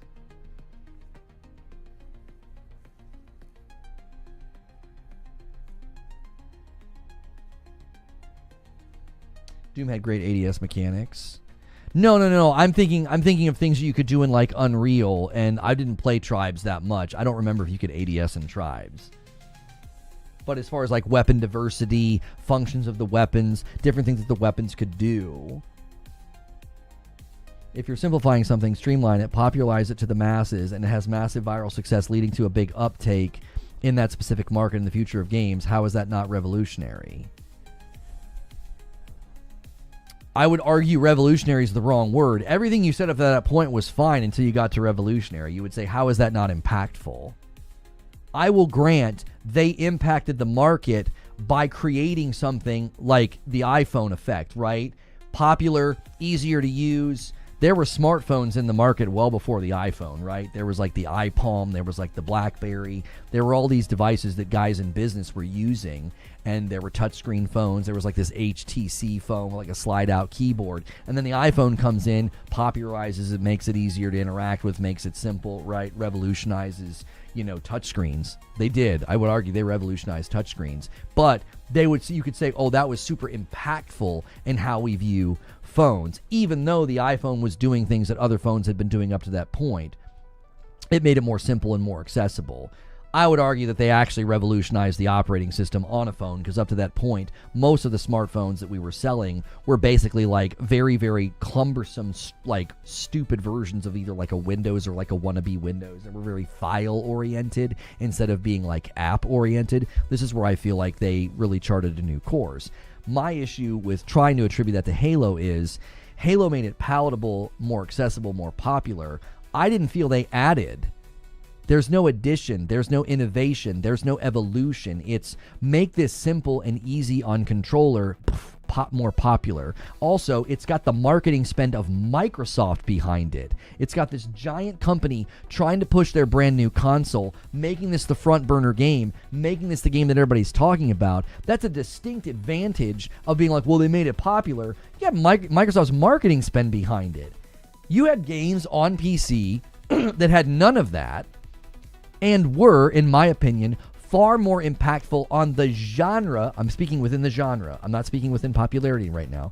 Within the genre, coming up with ideas, coming up with things that you could do, like just rocket jumping in Quake as an idea, propelling yourself with an explosion by looking down and shooting the ground, like that alone, I don't know if I ever saw anything in Halo 1 that felt like, within the genre of shooters, wow, they're really doing some new and innovative and cool stuff here. Like nobody that was working on Tribes, Unreal, Doom, Quake, Half-Life, nobody looked at Halo and thought, oh wow, they really charted new territory there. They were like, no, we've been doing that for years. We've been doing that for years.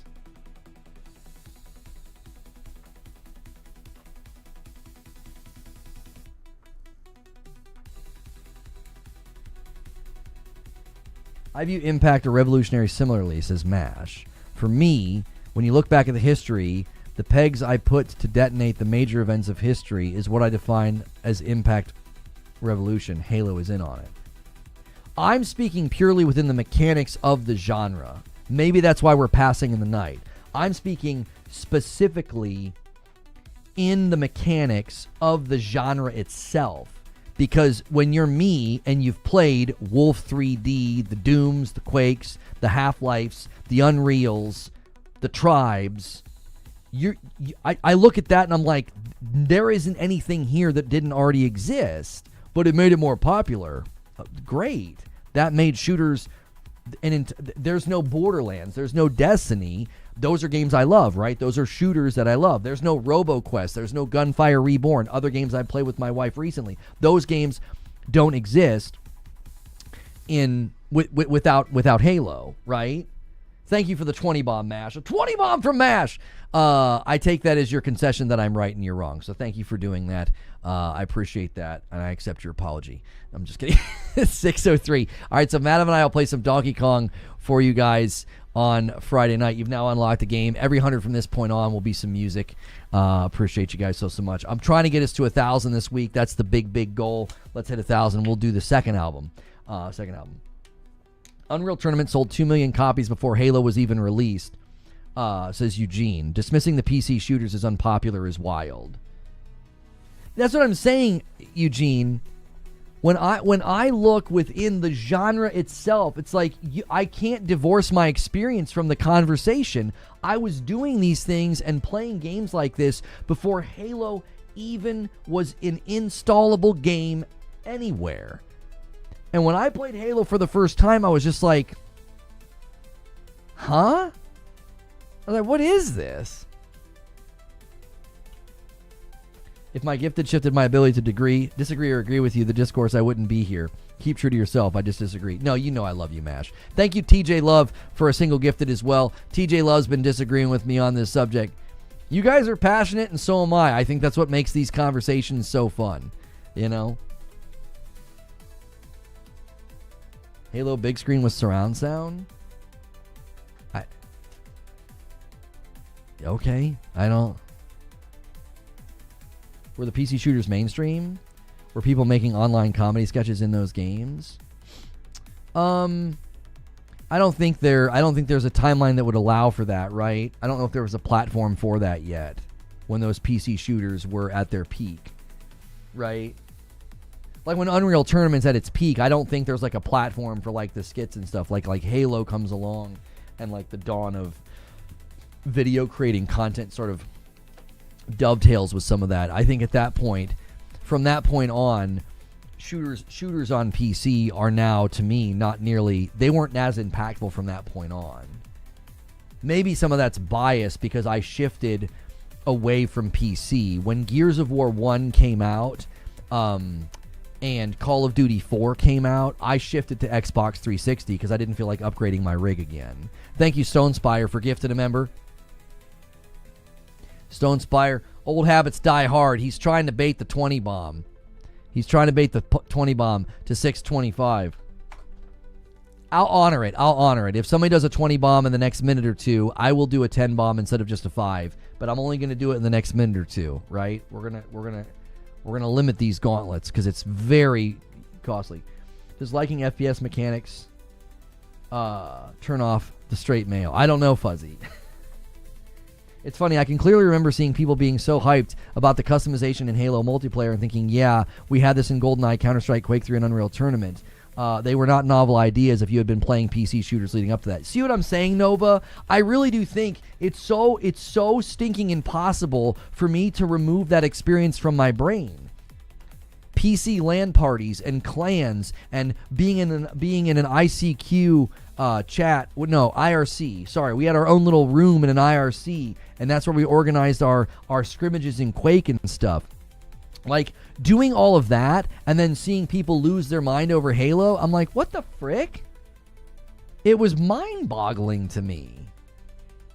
They were first, but Halo was better. That's your opinion. I don't agree, and that's fine. We're in a stalemate there. Yo, Rissick gifts a member. Thank you so much, Rissick. Bumps the line to 606.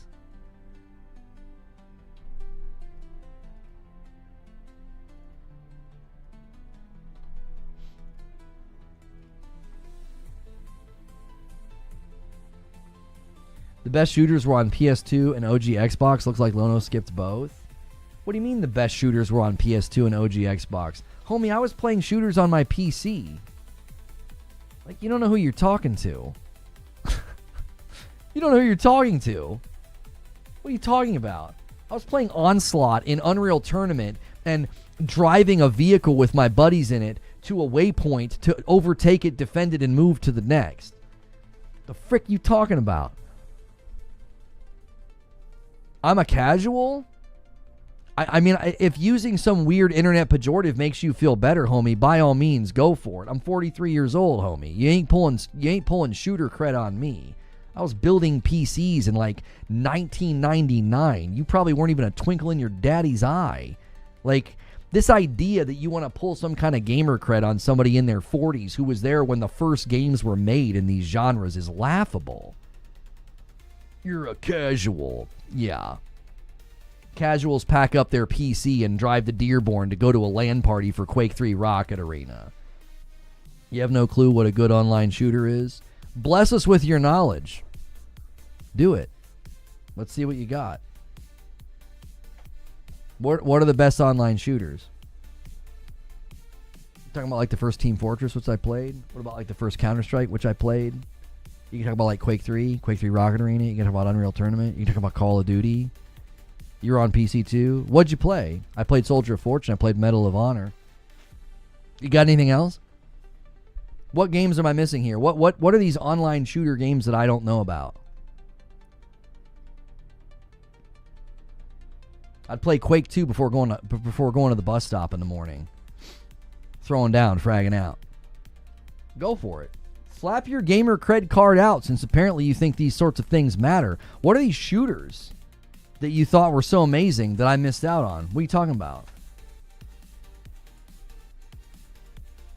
Everyone here is waiting with bated breath, because I listed an awful lot of them.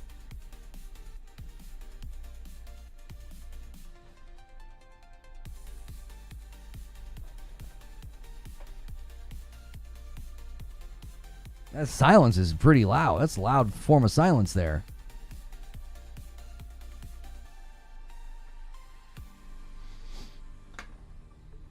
My friends love Counter-Strike. I played it with them for a little while, and I just didn't like it as much. I went back to Quake. I liked Quake more at the time. I liked Unreal Tournament more as well. Man, look at that long list of online shooters that he listed that apparently I don't know about. Oh my gosh. He just overwhelmed chat with so much knowledge.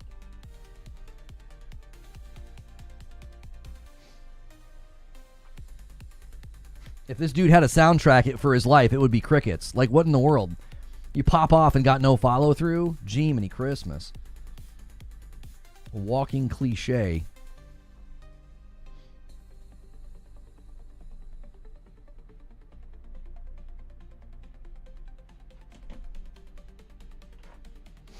He's asking Grok. Yeah, he's asking some chat GPT or somewhere. He probably doesn't even know some of the games that I listed.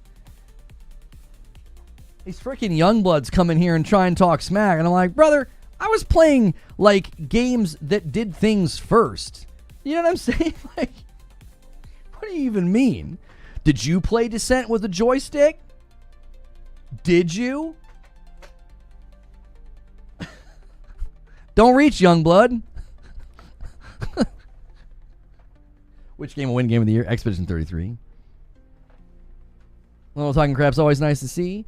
I did that to the guy last night on Twitter. You don't ever finish games. And I was like, okay, here's a list of all the games I've just finished in the last 7 months. Shut the frick up. Like, I'm tired of this. You want to come at me with your nonsense? Like, what are you even saying? You don't have to agree with my opinions. I mean, there's people here that were disagreeing with me about the impact of Halo. That's fine. That was fun. Lobo was disagreeing with me. TJ Love was disagreeing with me. Mash was disagreeing with me. You want to pull this weird gamer cred card on somebody who literally played the first versions of the games that you enjoy today and act like you don't know games, you don't know but you don't know who you're talking to, apparently. 36 months from Super Taguito. Having a ride gifted at the moment due to finances. Also, maybe I missed this, but can't see previous Friday night streams anymore. We are only allowing members-only content to live on the channel for a limited time. It was murdering the channel. Murdering the channel. YouTube's trying to put members-only content in front of non-members, and it's absolutely destructive. I had green rooms with 7,000 impressions. That's absolutely destructive. Like, only 500 people can watch Green Room. Why are you showing it to 7,000 people that can't even click on it? So what you're doing is you're telling people who brand new sub to the channel, like during showcase season, all these people subbed, and they were seeing Green Room and Morning Coffee on their homepages, and they can't watch the content. So that communicates to YouTube they're not clicking on Reforge's content, and they just recently subbed to him, and they would unsub because they would keep getting videos they can't watch. So Green Room will only live on the channel for 24 hours. Madam streams will only live on the channel for 3 days. We can't keep them on indefinitely. We just can't do it. It's unfortunate.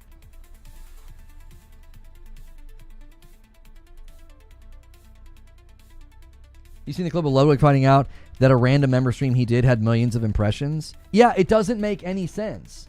All I hear is casual talk.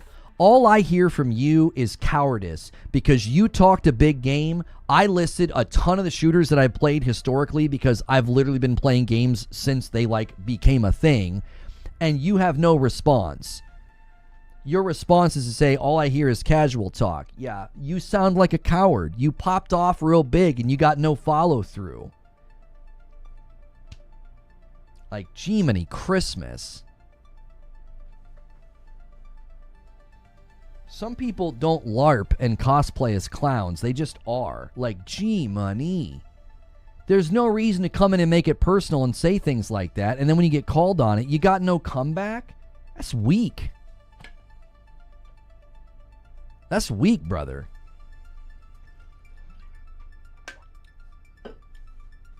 $10 super chat from Purple Haze. I played Load Runner with a joystick. Come at me.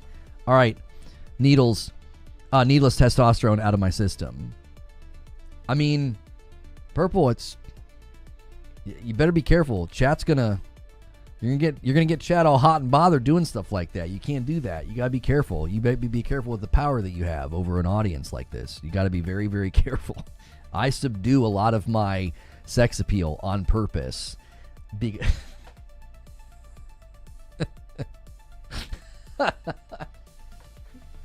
Oh my gosh.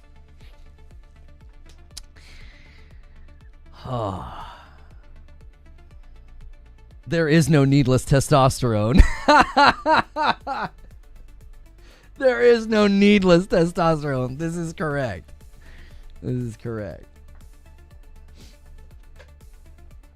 Dude plays Roblox trying to pull a gamer cred card. He was probably Googling the games I said. He's like, Soldier of Fortune, what's that? Like,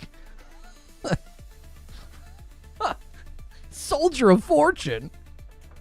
Never heard of that one. Yeah, you've never tried to steal that case from that room with the glass windows around it. You guys know the room that I'm talking about. They would put the stinking case that you had to get in the center of the room on that stupid podium, and the top of the room was surrounded with glass. That was so freaking hard to do, man. People would just camp up there.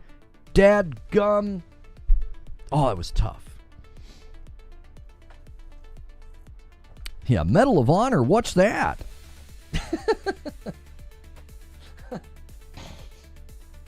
Shooting limbs off in Soldier of Fortune. Oh, it was so fun, dude. Oh, it was great. That was a great game. We'll never get a new Soldier of Fortune game, and it makes me sad. Yeah. Everyone forgets Duke Nukem. I liked Duke Nukem. I remember playing it and thought it was fun. I do. I remember the first level being like sort of enthralled with that pistol that they give you. Wow, we dropped a ton of frames. Holy mackerel. We're not streaming on AT&T, so we're gonna have some issues there. I have no control over it. We're streaming on Spectrum, and Spectrum's not the most reliable. Yeah.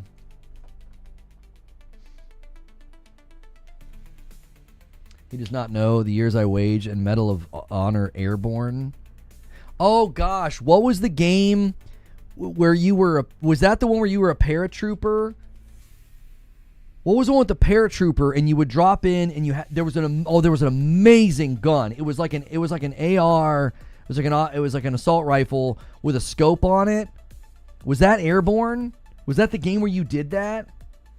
Frick, that was so cool. That was one of the coolest things. We keep dropping frames. Was it the bar?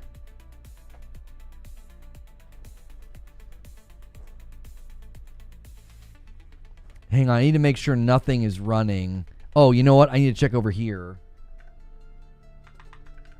I need to check Windows Update on the gaming rig to make sure it's not firing.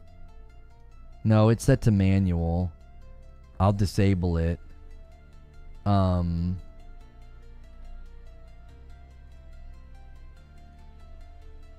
Yeah, Spectrum's super unreliable.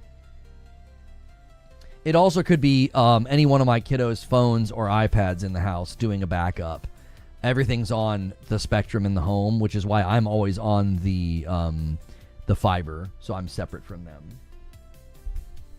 You digged into Brothers in Arms? Dude, wasn't Brother in Arms, was that the one where you could do suppressing fire and like fill the meter of the enemy and they would stay down? Was that Brothers in Arms that you could do that? There was a game where you could do that, and it was so stinking cool, and I feel like it was Brother in Arms. And then there was the Battlefield 1943 game. Me and my brother and my roommate, we played that all the time on our PCs with all the vehicles and stuff. Brothers in Arms was sick on the PS2. Oh, I loved that mechanic. It was so stinking cool.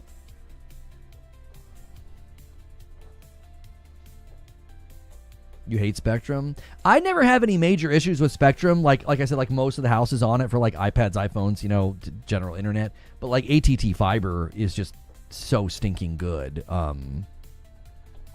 It's hard to outdo fiber. So, guys, we're going to transition in a little bit here to Donkey Kong. We're going to do some gameplay. Do me a quick favor and hit the like button if you have not already. I owe you guys 5 members over here on YouTube. Thank you to all the new subs today. I greatly appreciate it. I greatly appreciate you guys supporting the content. If you haven't supported the upload yet or the gameplay of Eric's Home, from the other day, please be sure to do that. So I'm going to take a quick break. I'll be right back. Don't go anywhere. And then we're going to jump into some Donkey Kong, okay?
Oh my gosh, a lot of drop frames.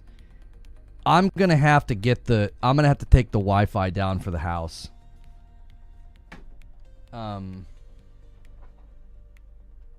Yeah, give me a second.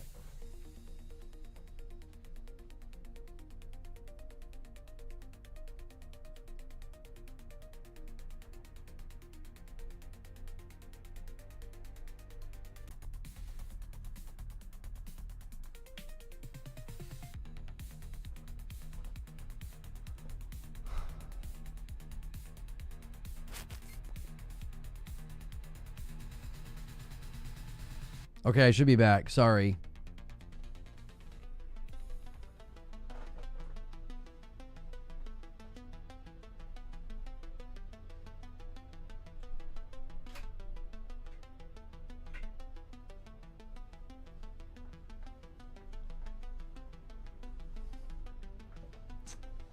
Okay. Sorry about that. I wanted to get that straightened out before we went to gameplay because I don't want gameplay to be all jacked up with drop frames and stuff. So nothing else is on the connection now.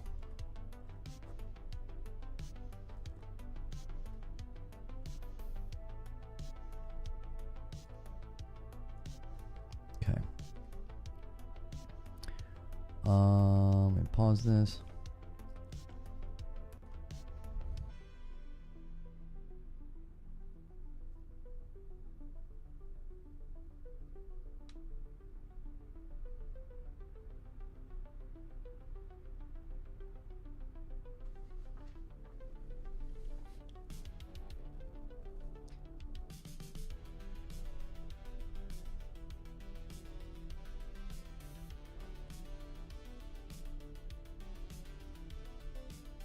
I don't know what it's trying to reconnect to. It looks like it looks like YouTube's back up. Maybe purple's not. We can see you. I reset. Yeah, I think AT&T's back on. Yep, AT&T came back on as well. I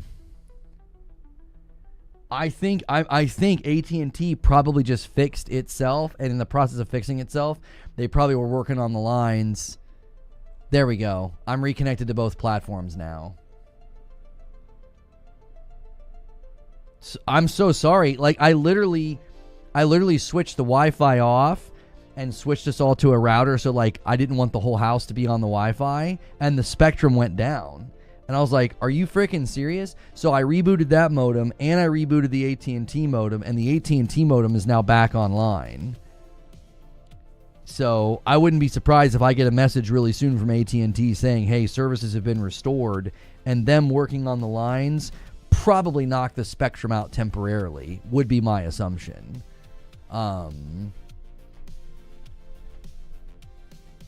Like, I literally went to switch directories on Twitch, and it was just like, all of a sudden I had no internet. And I was like, what the frick? I was like, this is really weird.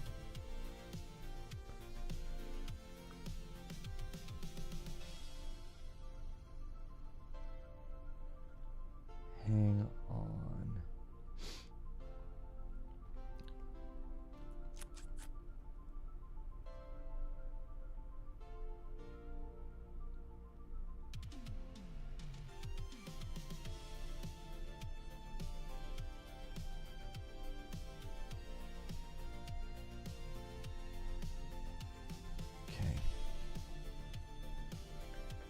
All right, hopefully AT&T stays up for the rest of the day. I'm tempted to switch to it, but I guess I'd rather have drop frames on Spectrum than like complete disconnects. Like if AT&T goes down again, like that's way worse than some drop frames. I think everything is good. I just want to give it a minute or two before we redirect to the new stream. Like, it honestly happened at a pretty good time, because we're not in a new stream just yet. Okay.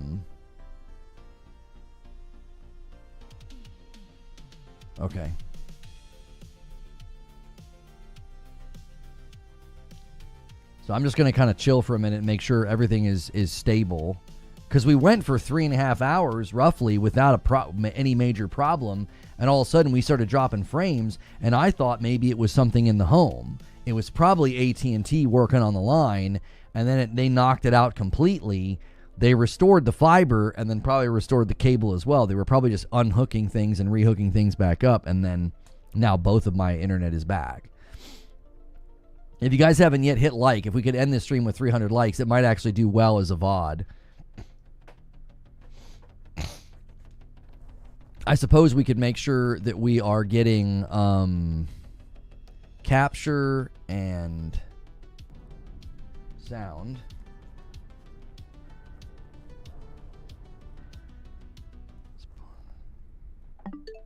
Okay.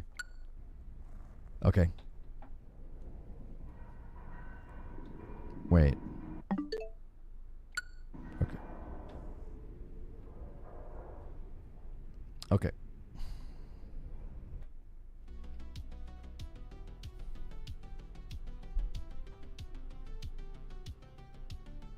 DK is great so far. Okay.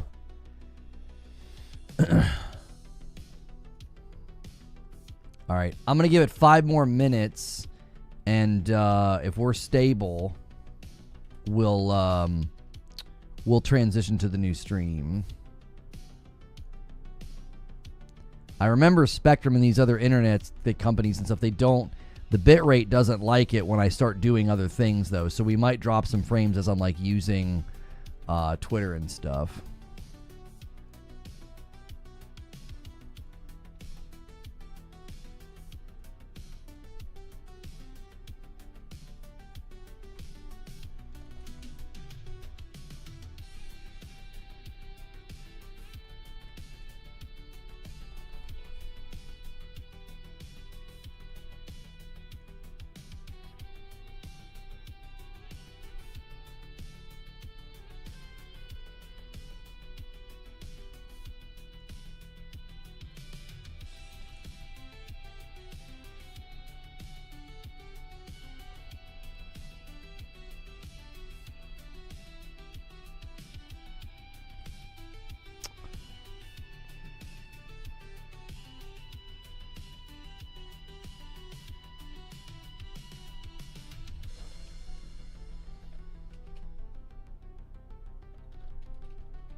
Okay. All right. Did I send the announcement in the Discord? I did.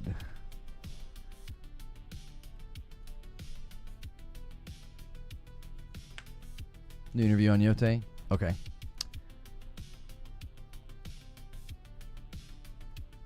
Okay.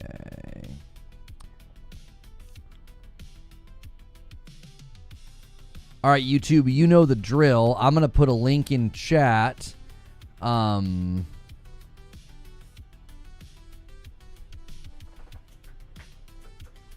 acting a little squirrely, though. It's like it doesn't see that I'm able to stream yet. Hang on.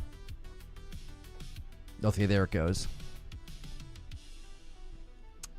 I owe you guys members. I'll do it in the new stream. I will do it in the new stream. In fact, I'll do it right now. I owe YouTube 5.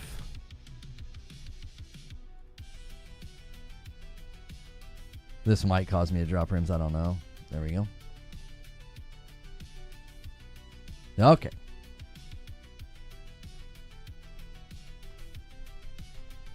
All right, there's where we're headed. Okay.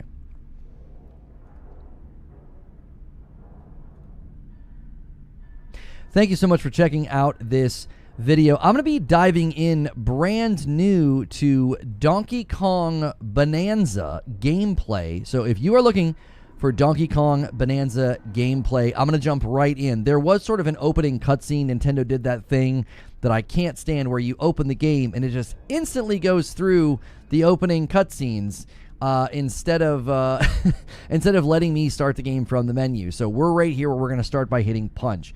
If you like this video, hit like and subscribe. I stream every day and we do talk shows and discussions. We did a Game of the Year predictions discussion a little bit ago. I'm going to end that stream and I'm going to bring people over with Redirect.